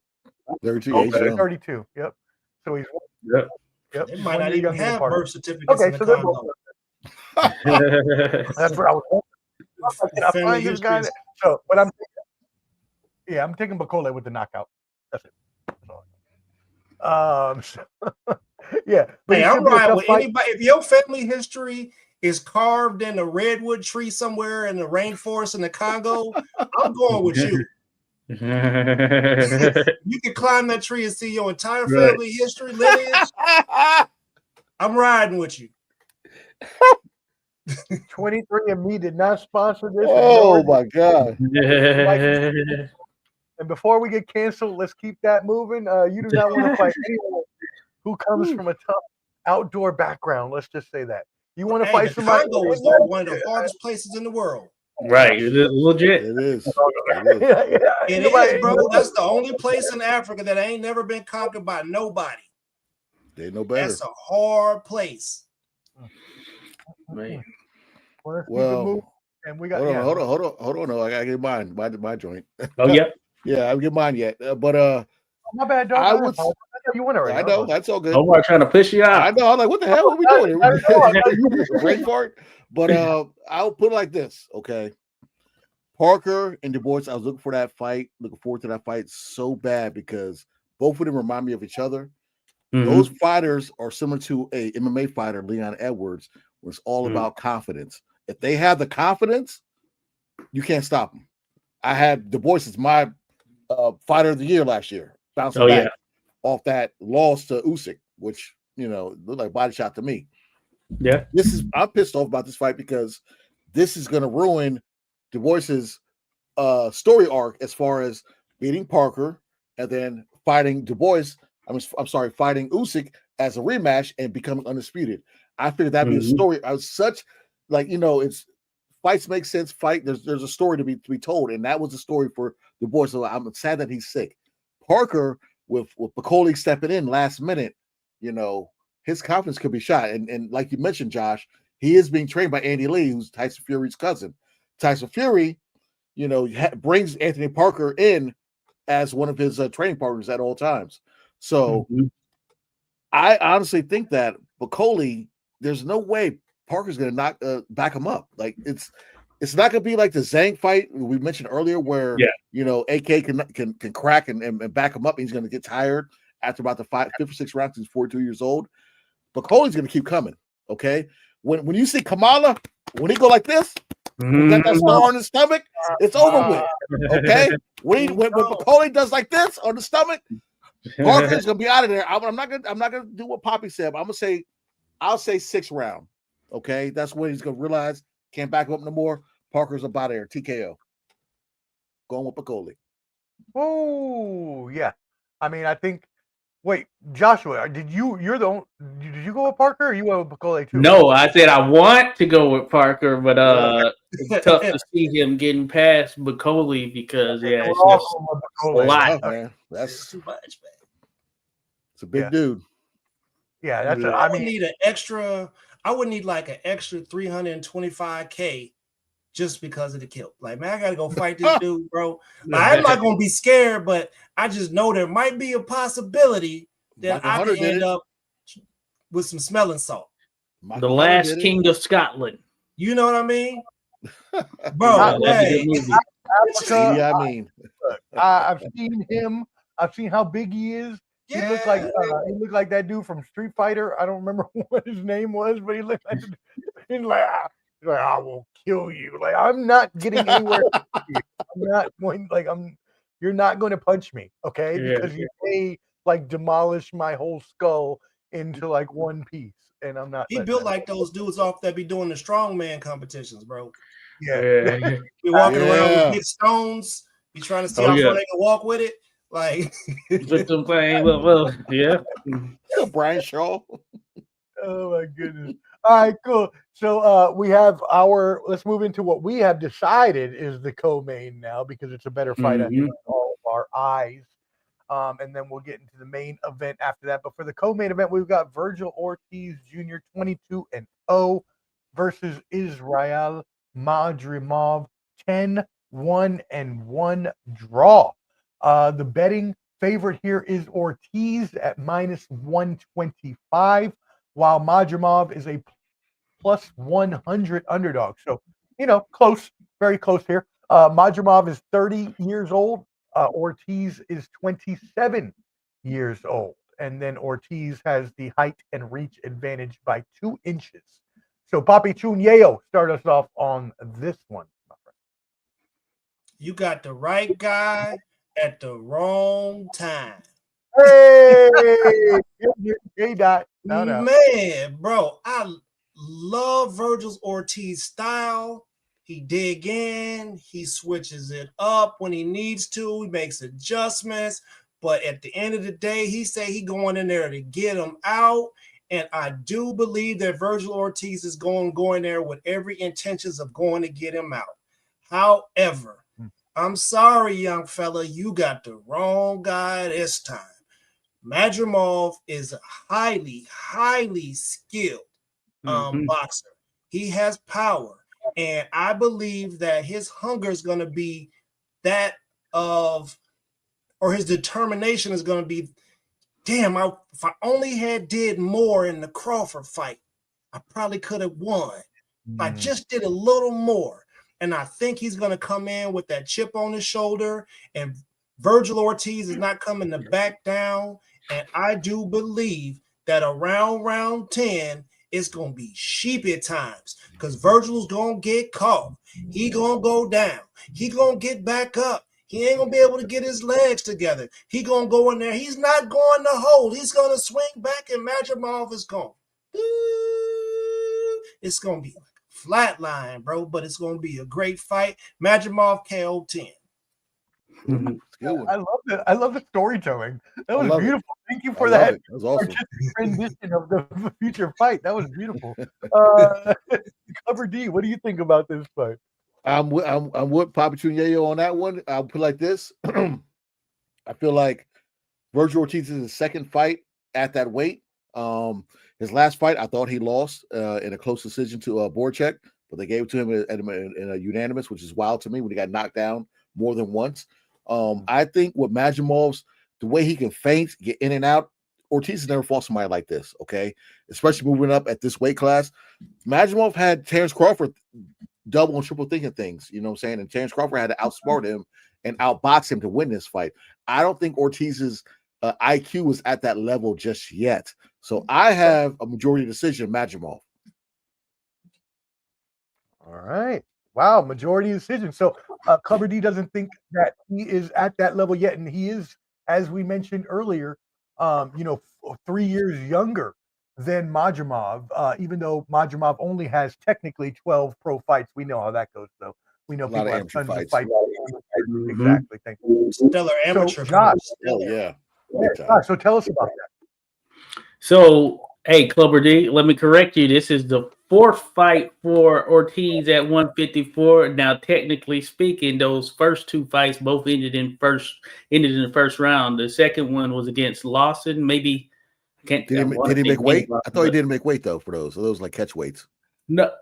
Well, that I don't recall there. I don't recall. Maybe that's the case. Yeah, because he had trouble making weight. Okay. They were above 147. They were above 147 is what I'm thinking there. And one of them was a very early stoppage from Tony Weeks.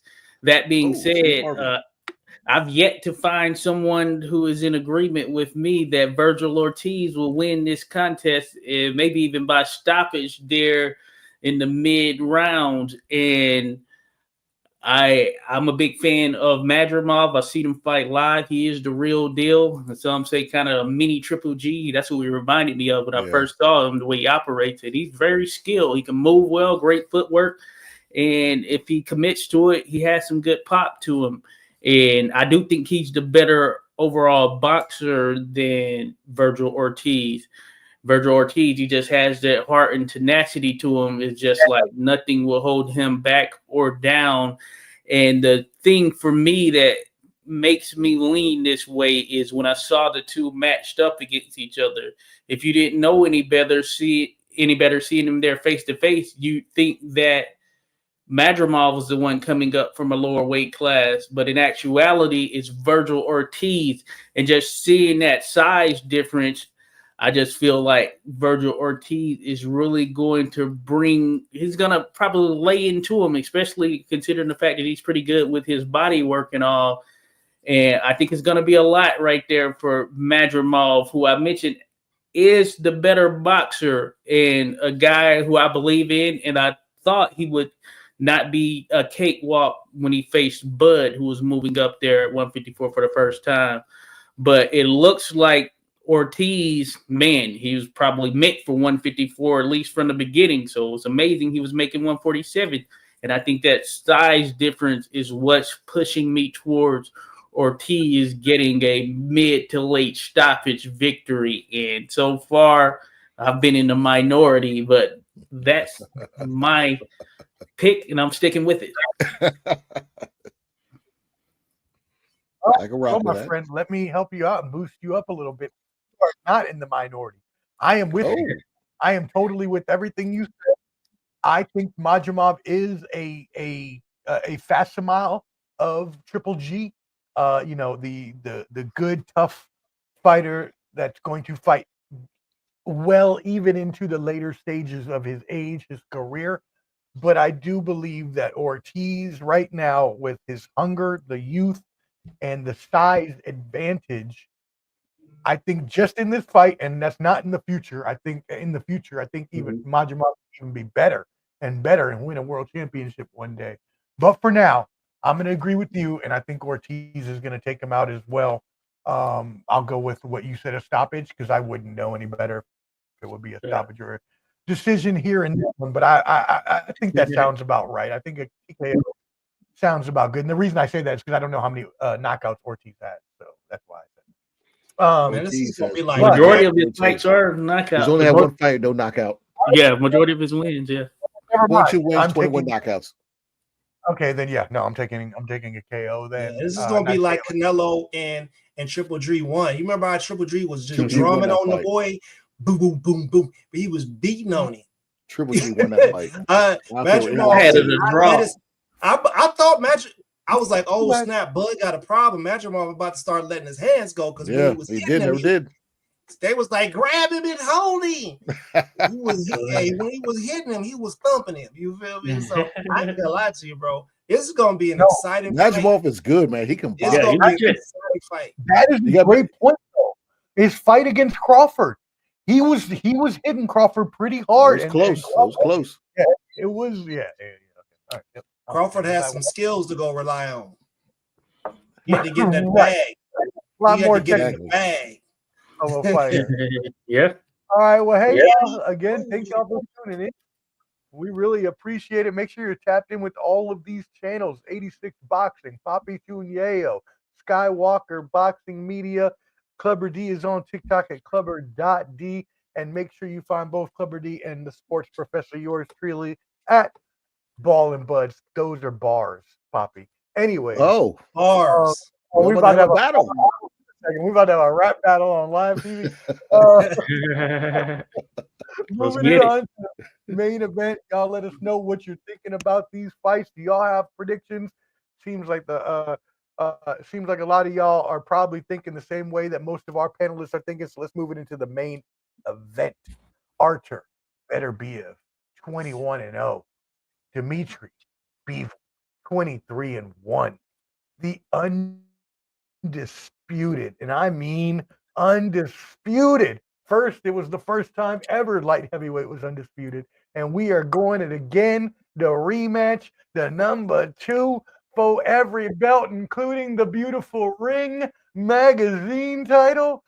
Clubber D, the Combat G. Start us off on this amazing main event. Well, this fight is going to be different from the first fight because the last fight, Artur Beterbiev was coming off for 4 months of MCL surgery, and he still did what he had to do to get that fight. All right. Now he's had a longer time to heal that injury. Bivol already not complained, but he told when he was blocking towards the later rounds, he could still feel the punches. Now we're coming with 100% Artur Beterbiev in this fight. Bivol, I'm sure he dealt with his wife's situation where she was doing all that stuff, trying to say, hey, yo, he's not that. That distraction is probably gone, It's probably gone his ex-wife. I'm going with this fight 110% as the fail-safe of Dubois going against Usyk. Artur Beterbiev. Artur Beterbiev.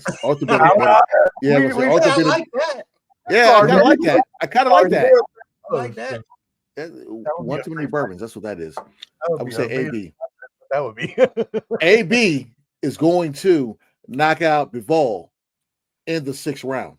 Whoa! And then what's going to happen next will be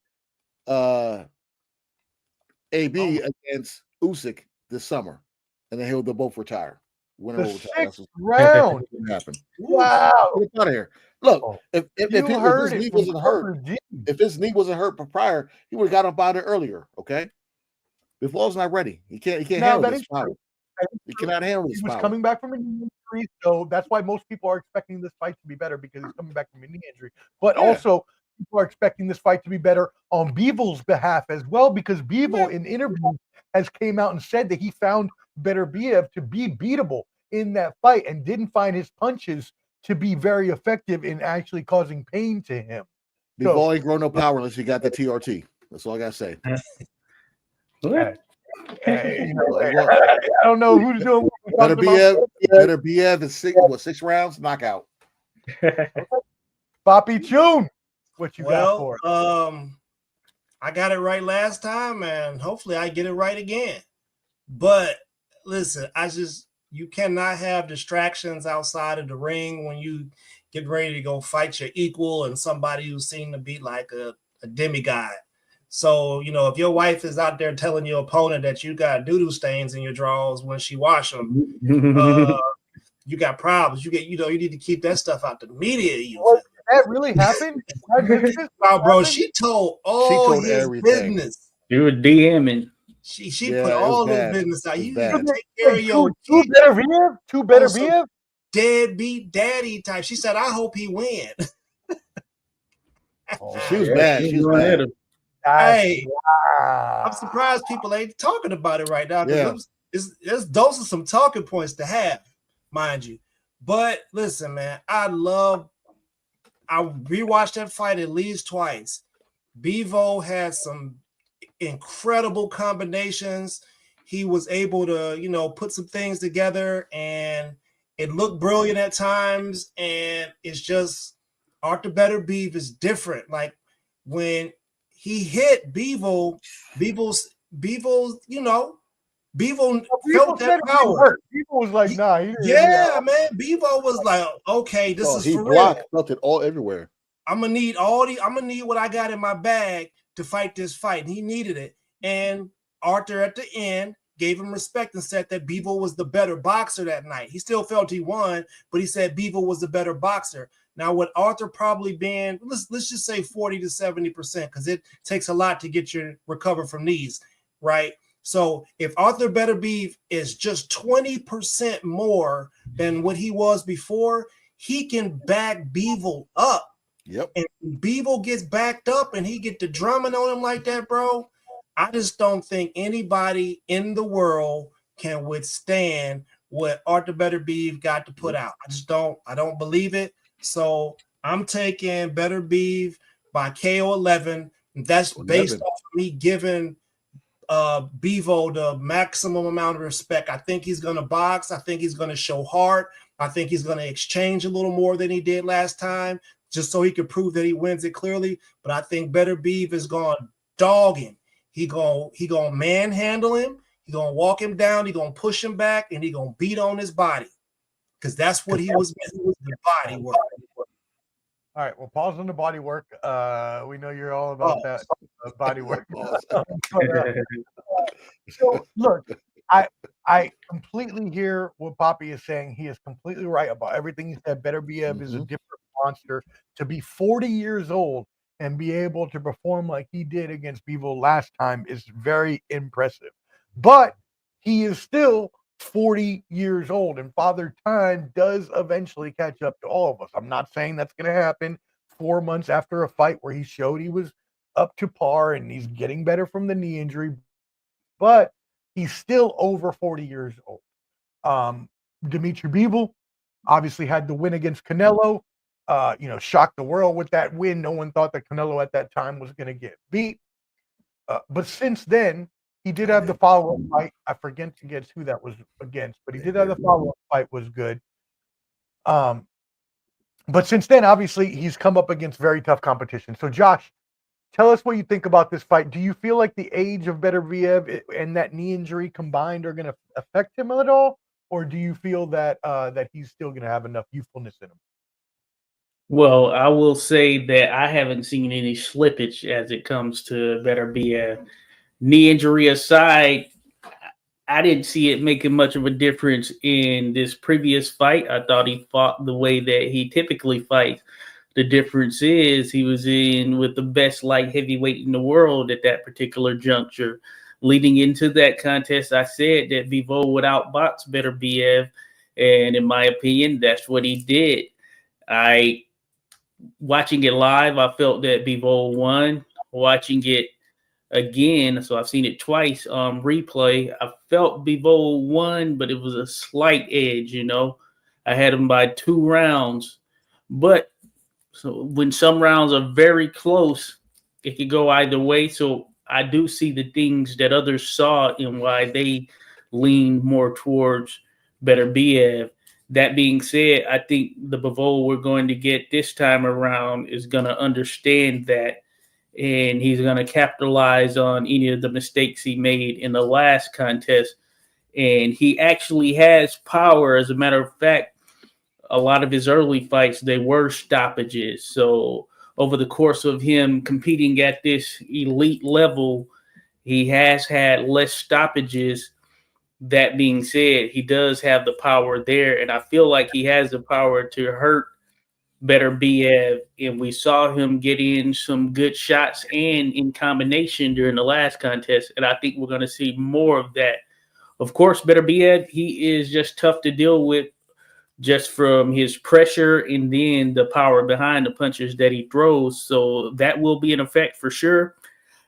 I wouldn't say it's an age thing. I just think it's Bivol overall is the better boxer technically, fundamentally, and he's a more sound boxer. I think he'll make more of the adjustments needed, and I'm going with Bivol to win this via decision, and I think that it'll be clear this time by comparison to the last time. Matter of fact, last time I picked Bivol via late stoppage, and I was off for sure, but I'm still going with Bivol for the win because I think he's long been the best light heavyweight in the world.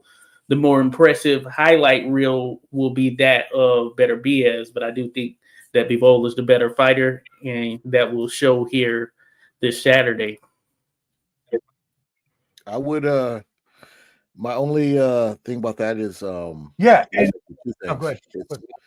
One, you got the Usyk backstory with Beterbiev from the Olympics. I think if he wins this fight, I think he's gonna move up. And also where they're fighting, Ramadan's around the corner, and what Beterbiev represents.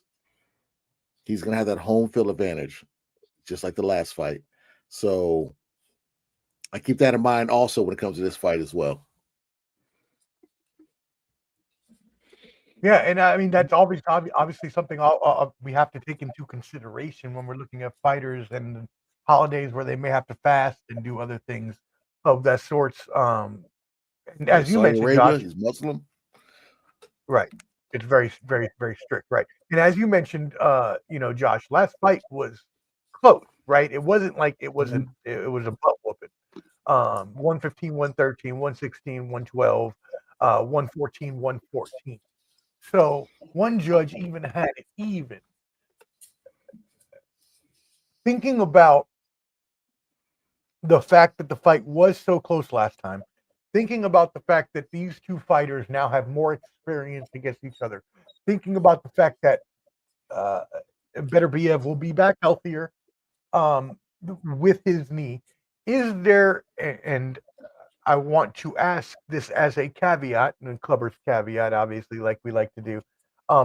For each of you, I want to ask this. Is there a way the fighter that you have not picked to win, is there a way that fighter can win? Josh, go ahead and start us off. What do you think about the person you didn't pick to win? Do they have a chance to win? Oh, most certainly, most certainly. And he got the edge in the last contest.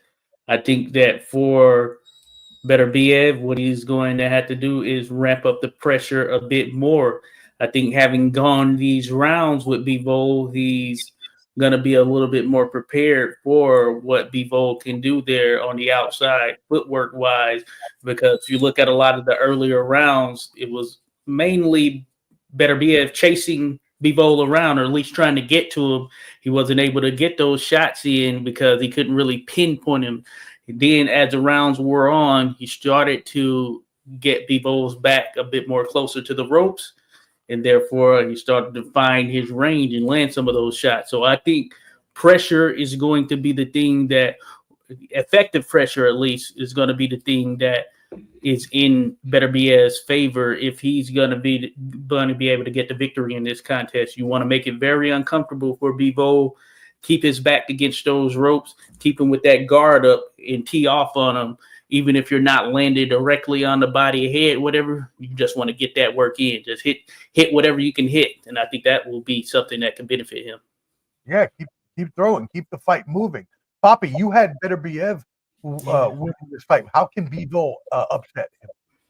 Man, listen, this is like a Marvel. This is like a real world Marvel fight. You got Beterbiev he got a skull that's lined with adamantium, and Bivol has the skills of, I don't want to say Black Panther, but he might have went and borrowed some vibranium or something. You feel me? Okay. And I just don't know, man. I feel like you don't think there's any way Bivol can win this fight. Well, so I understand that I do believe Bivol is the actual better boxer and maybe even possibly more athletic, right?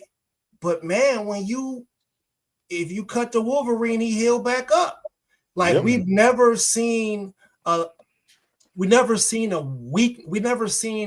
anything, a real weakness that he has.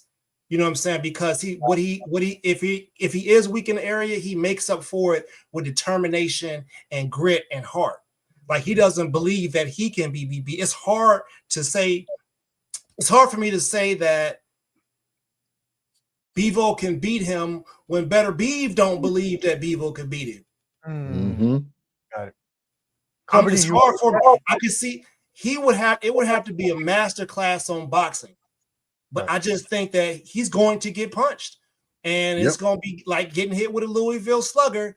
and it Beterbiev go to his body early, he's going to slow him down. Okay, I say this: if Bivol can catch him in one of those combinations and a punch that Beterbiev doesn't see, okay, I think it would have to be off a combination, an angle, and a shot that the Beterbiev doesn't see that catches him. Because it could happen to anybody. So I'll say that. But I said KO 11. That means if I say somebody's supposed to win by KO, that means I'm not giving the other person chance, much of a chance. Yeah. But you said KO 11, and that's kind of late. So there is. Yeah, it's late because he's gonna get beat on for a little while. You know those fighters. You gotta have. This is gonna be one of those fights where Bivol's corner is going to have to watch his gait. I'm talking about his walking gait, right? Because he's one of them type of fighters that will do it to the death, and that's never going to stop. And they're going to be in there fighting off a muscle memory versus them actually being there in the fight. I think something like that could happen. Beterbiev just hits too hard. Bivol is really skilled, and he's not a quitter either. I just can't go against Arthur. It's hard. It's hard to. Do you think the same thing? Pretty much. My thing is, I will say, my only difference would be it won't be a punch that Beterbiev doesn't see. It'd be more so. Bivol will have to have his track shoes on this whole fight and outpoint him. He will have to get in, mix in for a little bit, back up some, bring him in, outpoint him, back up, because I don't see him standing toe to toe for him much. In the rounds, so he's gonna have to outpoint him each round and then survive for 12 rounds on his back foot. Okay, so Bivol would have to obviously survive all 12 rounds, pretty much, playing the Canelo game, as we like to call it. Poppy, you had KO 11. Clubber D, what did you have? KO? Did you have a KO or did you have a decision victory? No, I had a KO. It was gonna be it was like I'd say like 5. Yeah, I'd say 5. Yeah. Josh, what did you have? Bivol decision? I had Bivol clear decision. Majority. Okay. So there you go for unanimous. Unanimous. Oh, okay. Unanimous. Hey. So wow. I'll point him. There you go. Going in strong. Well, there you go, y'all, for fans. You got it wrong last time too. You got to learn from your mistakes. Josh got a couple. He's a little different for us on a lot of these cards. A lot of people were with me. A lot of people were with me in that last one in terms of who they felt won. Yeah, Josh stand on his though. That's what you got to respect. I love it. Stand on it. Predictions. Hey, Morning Wombat asks. He says this was a great stream. Do we want to come back on next week and do it again for a recap? What do y'all think, gentlemen? I'm down. We can do a recap. Man, don't nobody eat crow like me. Okay. I remember last time I had it. It'll be a Wednesday or Thursday show. What works best for everybody? Let's go ahead. We'll figure it out. Probably Thursday. Thursday. Okay. Thursday will probably work best for me. All right, y'all keep on the lookout. Make sure you tap in, subscribe at 86 Boxing. Make sure you follow Poppy. If I lose, I ain't coming on. On make sure you follow Clubber D on TikTok, but also make sure you follow both of us. Get that ball and buzz. That's right. At ball and buzz. Yep, we got to bring the shot glass. We need a shot glass, and we need a hoagie roll with all the toppings on there for that crow to get on there. Because I know somebody got to lose. Hey, bring 2 bottles. Bring 2 bottles, and we'll pick which bottle you got to choose from to take that shot. Do it. Next Thursday night, y'all better be there, but we're not done yet. Let's go ahead and hit up a couple more topics that we want to hit up. We got a little bit of news and a couple questions in the mailbag before we get out of here for the evening. So, first of all, let's start with the boxing news. Clubber D, did you have some pieces of news that you wanted to share with us? Besides, shout out to Keyshawn. You know what I'm saying? I don't think there's too much going on in the news right now. We have. I don't want to give Teofimo Lopez too much light on him trying to sabotage Keyshawn's fight by sending bananas and watermelons to his door. And he's the one that did that? Yeah, because he said make boxing great again with the African flag. With the oh wow. He's and my thing with that, dude. It's because Keyshawn and Shakur Why is went he making easy on Ryan Garcia after he said what he said. So it kind of opened the door for people to just jump out the building. And the Vargas sons, Fernando Vargas Jr., we saw you like that comment that Teofimo did with the banana. So we ain't gonna forget that stuff, okay, buddy? Just saying. Yeah, you know, my man got an acorn head. Like you all know how the acorn look. He got an acorn head, my guy, and he just, you know, it's unnecessary, dude. You've been a culture vulture. You mooched off of it. You know what I mean? You was up in there doing the stuff that we do. Then, you know, even Cameron and them, they pressed you real tough, didn't they? Yep. They pressed you. And for the people who understand how people talk, you got pressed by them about the monkey stuff. Now you back at it again, bro. Like you're making the no-fly zones for yourself, man. Some of these people out here, the climate of America ain't right for what you doing right now. And you showing up at these fights, it might be somebody to check your blood pressure, homie. You know what I'm saying? That bottom number might be a little elevated when people pull up on you. So just knock it off with the racist stuff, and let's just be at you. Talk smack to the dude, but leave the racist stuff out of it. You know what I'm saying? Talk smack. We like smack. Smack talk, because then you get in the ring and fight. That's the manly thing to do. But leave that racist stuff out, because this ain't the right climate for it. You see how we packing people up and getting them up out of here, right? Don't get packed up, dude. You're an incredible athlete, but you out here talking reckless, and it seems like you feeding off of that stuff. So just knock that off. His dad already figured it out. His dad already figured out when he sparred Keyshawn back in the day. When he said the N-word. You know what I'm saying? Keyshawn pressed him on stage too. Yeah, so it's like, you know. I saw the Kool-Aid pumping in his veins. He was like, "Oh, I'm trying to read his book and stuff." Yeah, bro. Oh yeah. Yeah, we all, just knock it off, man. Knock it off. This is the thing. In boxing, we've seen, and this is set up by boxing's infrastructure, by boxing promoters. They pit the black versus the Hispanic, the black versus the white, the Mexican versus the Puerto Rican. They do these things on purpose to ramp up these divisional hostilities, whether it be country, city, state, whatever. But the fact is, when you let it go past that and you start using racist language and you start doing things that are disrespectful to another community of people, then that's when you've gone overboard. In boxing, yes, there's a lot of adrenaline, a lot of testosterone, a lot of people want to knock each other's heads off and kill each other in the ring. Get it, got it, good. But if you feel that way and you feel that strongly about another person's skin color, maybe you don't need to be in boxing then. Maybe you need to have some other sort of profession that doesn't permit you to go into battle and taint yourself, possibly, right? We're not going to say that he did, but possibly these things happen. We've talked about it. And try to kill somebody in a combat sport because of the way that you feel because of the color of another person's skin. And we're not going to turn this into a social justice debate or anything like that. But the fact of the matter is that you can't say things like that and expect your bridges not to be burned. That's right. Oh yeah. Hey, and I'll say I've interviewed Teofimo Lopez on 2 occasions, and from the general perspective, he seems to have a good heart on the back end side of it, but certainly got to look at him different regarding this type stuff right here. Definitely got to look at him different now for sure. Yeah. I've been, you know, I kind of, sometimes I be hoping he lose just based off of the way I be feeling about it. But like, hey, homie, you over here talking about us and they got $1,000 on y'all head, 1,000 for each one of y'all. You out here beefing with us, go ahead, go on over there. So somebody going to collect 1,000. You bet you won't go out the side of the house without an ID card, won't you?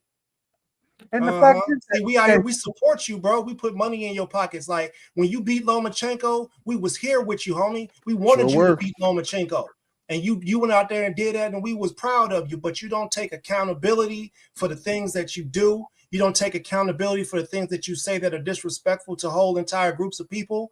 And that's where we see you as less than a man, because you're not being accountable for the things that you say. If you said what you said and you mean it, stand on business when you get pressed by Cameron and them. Be like, yeah, I said he was a ooh ooh ah ah. I sent him the bananas and the watermelon, but I sent them to him and I meant them for him and not y'all. Say that. If you feel like that, say that. And it doesn't make it good. It doesn't look good because his sister is married to a black man and they have That's a child. another reason, man. It's the hatred, man. That BBC.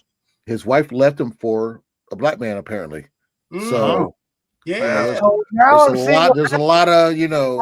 Now I'm seeing the pattern of what happened in his life. Well, you know how it goes down in Arkansas there. We ain't talking about no British broadcasting channel.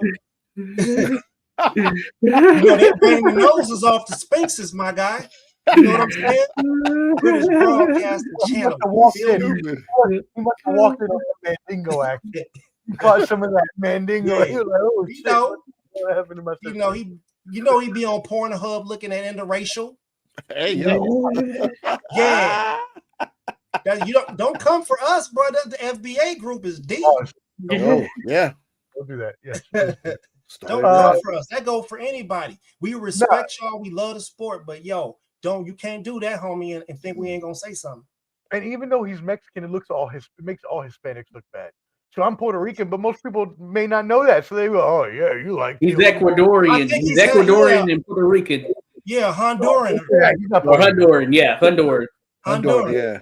Okay, he's not Puerto Rican. Okay, thank God. Okay. Oh, maybe not Puerto Rican, but Honduran and something. He's half Mexican, and I think he's half Mexican and Honduran. I think. Okay. But Morning Wombat see an acorn. You just. Morning Wombat says, "Yeah, you got to stand on principle in these situations." Or Keyshawn Tank have enough of a following where they can make big fights other than Teal or Ryan. Teal and Ryan are disgraceful. They are. I've been at my thoughts about I used to ride with homie too, man. That's the that's the hurtful part about it. I was a fan. I'm a big fan of TFP. Rooting for a came out dressed like Michael Jackson. Came out dressed like Michael Jackson that one fight against Richard Comey, and then saying like he was the culture. Lomachenko fight, I argued to death with people that he won that fight, and then it's just like, okay, now you want to do all the racial stuff. Like, bro, I can't rock with you. I'm not gonna do that. Can't do it. Yeah, I would make the argument. I would make the argument that fighters that have fought on ESPN under their banner in Top Rank, that they are kind of like divas in matchups because they match them up so well with something that's going to work for them. It just paints this unrealistic picture of talent. It does, and then when they get in there with somebody that's really about that, like a Cambosos, overhand right first round, sat him down type stuff. You know what I mean? My esophagus. Yeah, I got a hole in my throat. My career's over. Come on, bro. You fought on ESPN 2 years in a row after the Heisman ceremony. That's prime time. We was with you, bro. That's true. Well, it's just like PBC fighters across the street. Like you talking like this and stuff. It's like PBC fighters across the street. You know what I'm saying? It's like it's what you stupid too. Josh,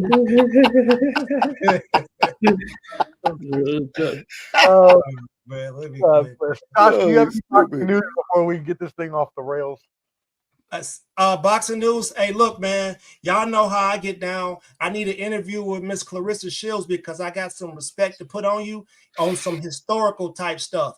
We gotta let it be known, man.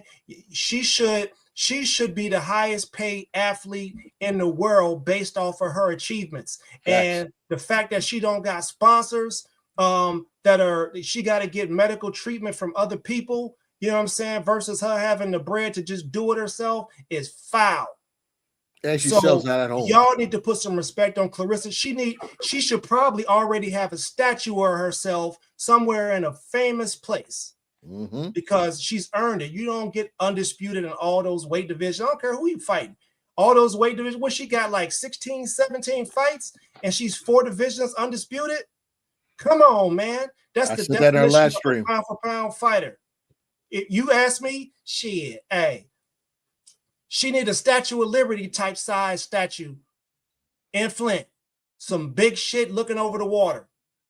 2-time gold medals. I said it's the last stream that we did when she won that fight. I said they need to do something for her because we have not seen a fighter like this. And if it was so easy, then why hasn't someone else done it? And her documentary movie was good.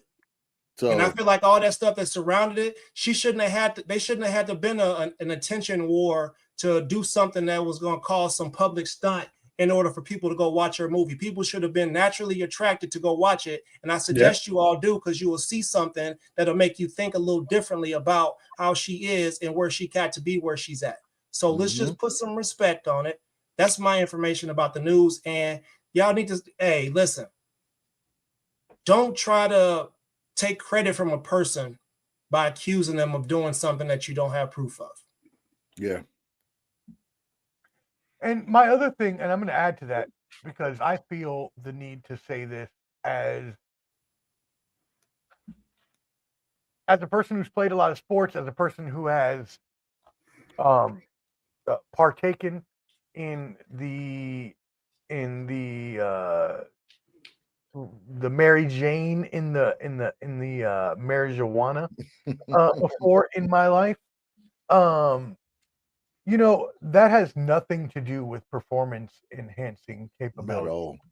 Yeah. And the fact that they would even think of suspending what you just mentioned, the greatest women's boxer of all time, I think at this point we can say, hands down. I mean, at one point you might have thought it was Christy Martin, maybe, Ali, maybe, Amanda Serrano, shout out my Boricua. But I think we all know Clarissa Shields is heads and tails above any other woman fighter boxer in history. And the fact that she is so dominant, shout out to Morning Wombat, who says Shields is so dominant, she can't find competition in boxing. She had to go to MMA in order to encounter some resistance. The weed test BS with the Mission Commission is a waste of everyone's time. And I want to say I completely 180,000% agree with this. I am sick and tired of boxing, especially WADA and VASADA and all of these other drug agencies that have helped to, thank you, Clubber D, that have helped to perpetuate drug usage, that helped Lance Armstrong use a bunch of drugs and cover it up in order to win the Tour de France, that have covered up so many other things, right, for money. They ain't doing it. No other reason than money. Oh, you got a cash cow? Let's milk it. Oh, he's using steroids? Right. Oh, well, no one saw that. Okay, so, and you're going to start getting on people for using marijuana, which is not a performance-enhancing drug. It's a downer. It is a decompressor. It is a anti-anxiety, anti-depression, whatever people are using it for, usually for medication purposes. You cannot have yourself be disqualified and taking your belts away and given to girls that are never going to be able to beat you in a lifetime of boxing. Someone help me out. Someone talk to me. No, you're right, bro. It's like you're right, bro. It's like the John Jones thing. Like, he don't got a loss to me. He beat the brakes, the ankles, the vajankles, and whatever other type of funny body part old boy had on him. Beat them all off of. So, same situation, And it's funny you say that because Matt Hamill recently, they did a procedure where he can hear now. Oh yeah, John Jones. Yeah, they did a procedure he could finally hear. Remember Hamill? Mm-hmm. Yep, Matt Hamill. Man, Josh, what do you think about this? What do you think about Clarissa Shields? Oh, I think she's top tier in boxing as far as her accolades, what she's been able to accomplish and everything. And I agree.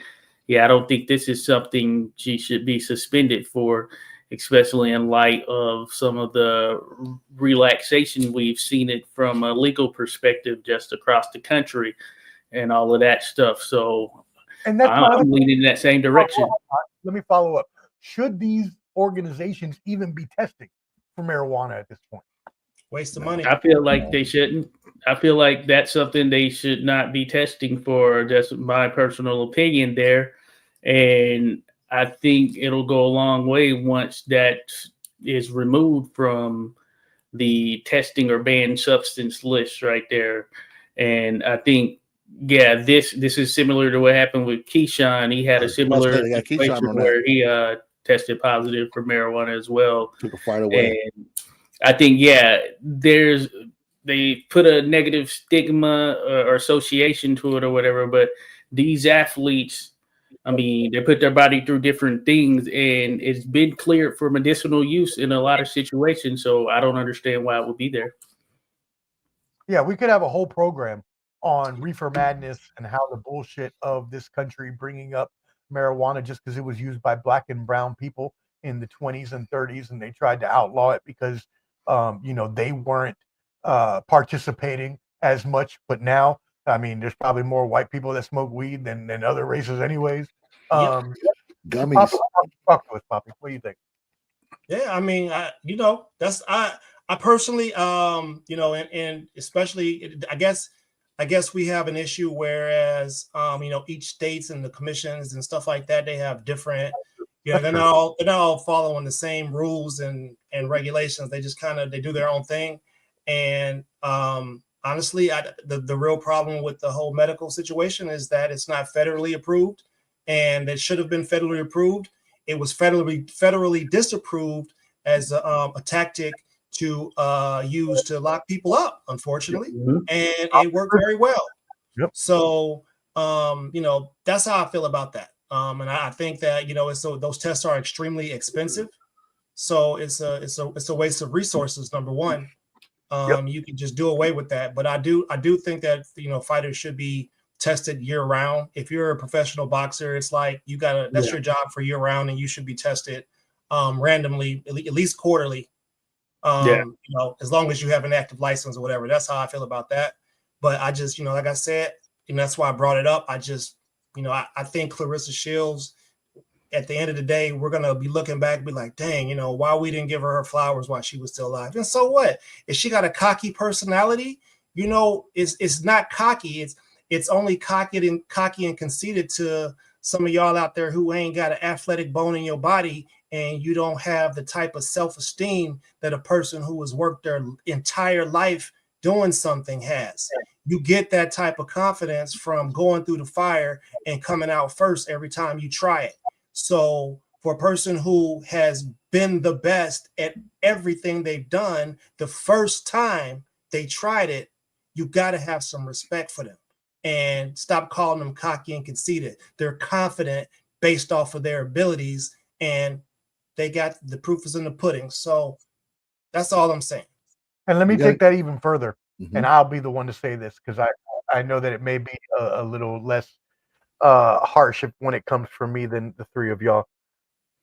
There is a word when you call a Caucasian champion something great. When you call Tom Brady, when you call Christy Martin, when you call these champions great, you call them confident, you call them strong.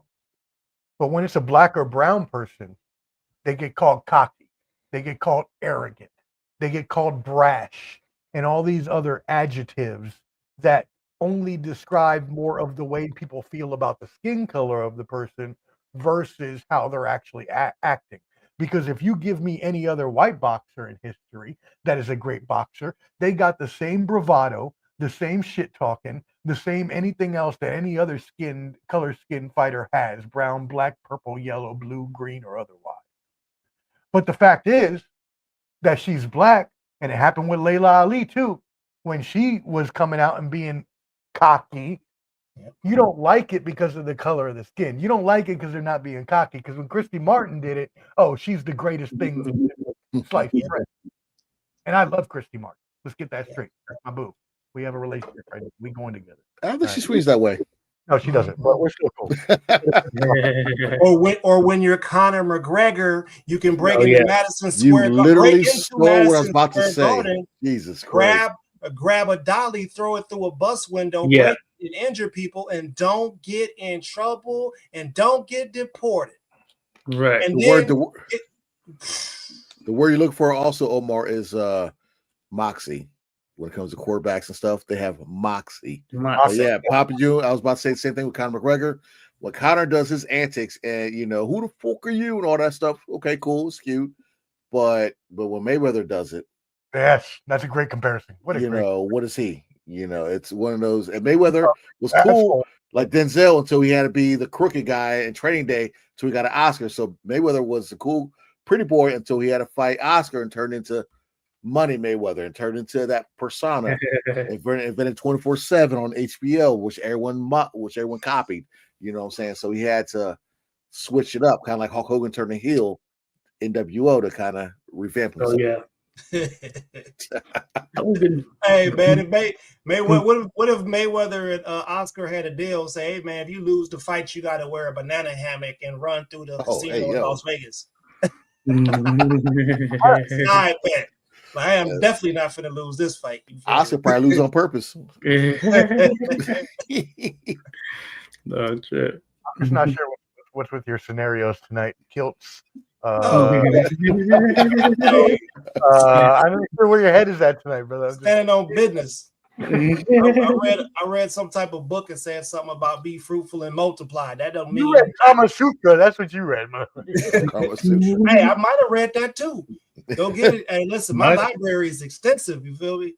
I love that. I love Y'all, it. we'll be on next week. Next Thursday, catch us. We are going to be back.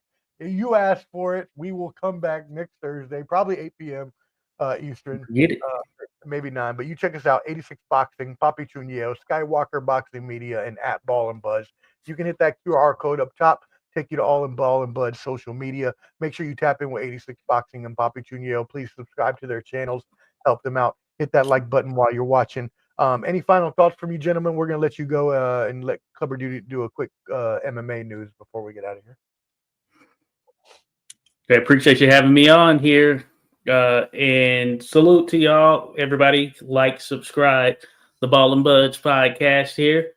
Do their thing here, YouTube, etc. Shout out to Papi Chunio as well. Yeah. Hey, peace to the panel, man. Love you guys. Love to do this boxing talk. And I'd like to leave a little message of positivity at the end of shows if I can. There's a lot of people that are affected by winter weather storms, flooding, freezing, and things like that. The best thing you can do as a human is help another human. So have some humanity, see kindness in it, and help people. Start with the elderly because that's just what we do. We respect our elderly, but help people, find somebody to hug, and we gonna get through this like we get through everything else. Just might be some people getting their ass whooped en route to it. Yeah, I feel like we still here to help. We still gonna do it. Our spirit animals. I feel like me and Poppy could hang out and have a good time. We think about a lot of the same ways about a lot of things. I second everything he said, man. It's super cold tonight. It's like 10 degrees in Nashville. Yeah. All I've been thinking about people outside and how freezing they may be right now.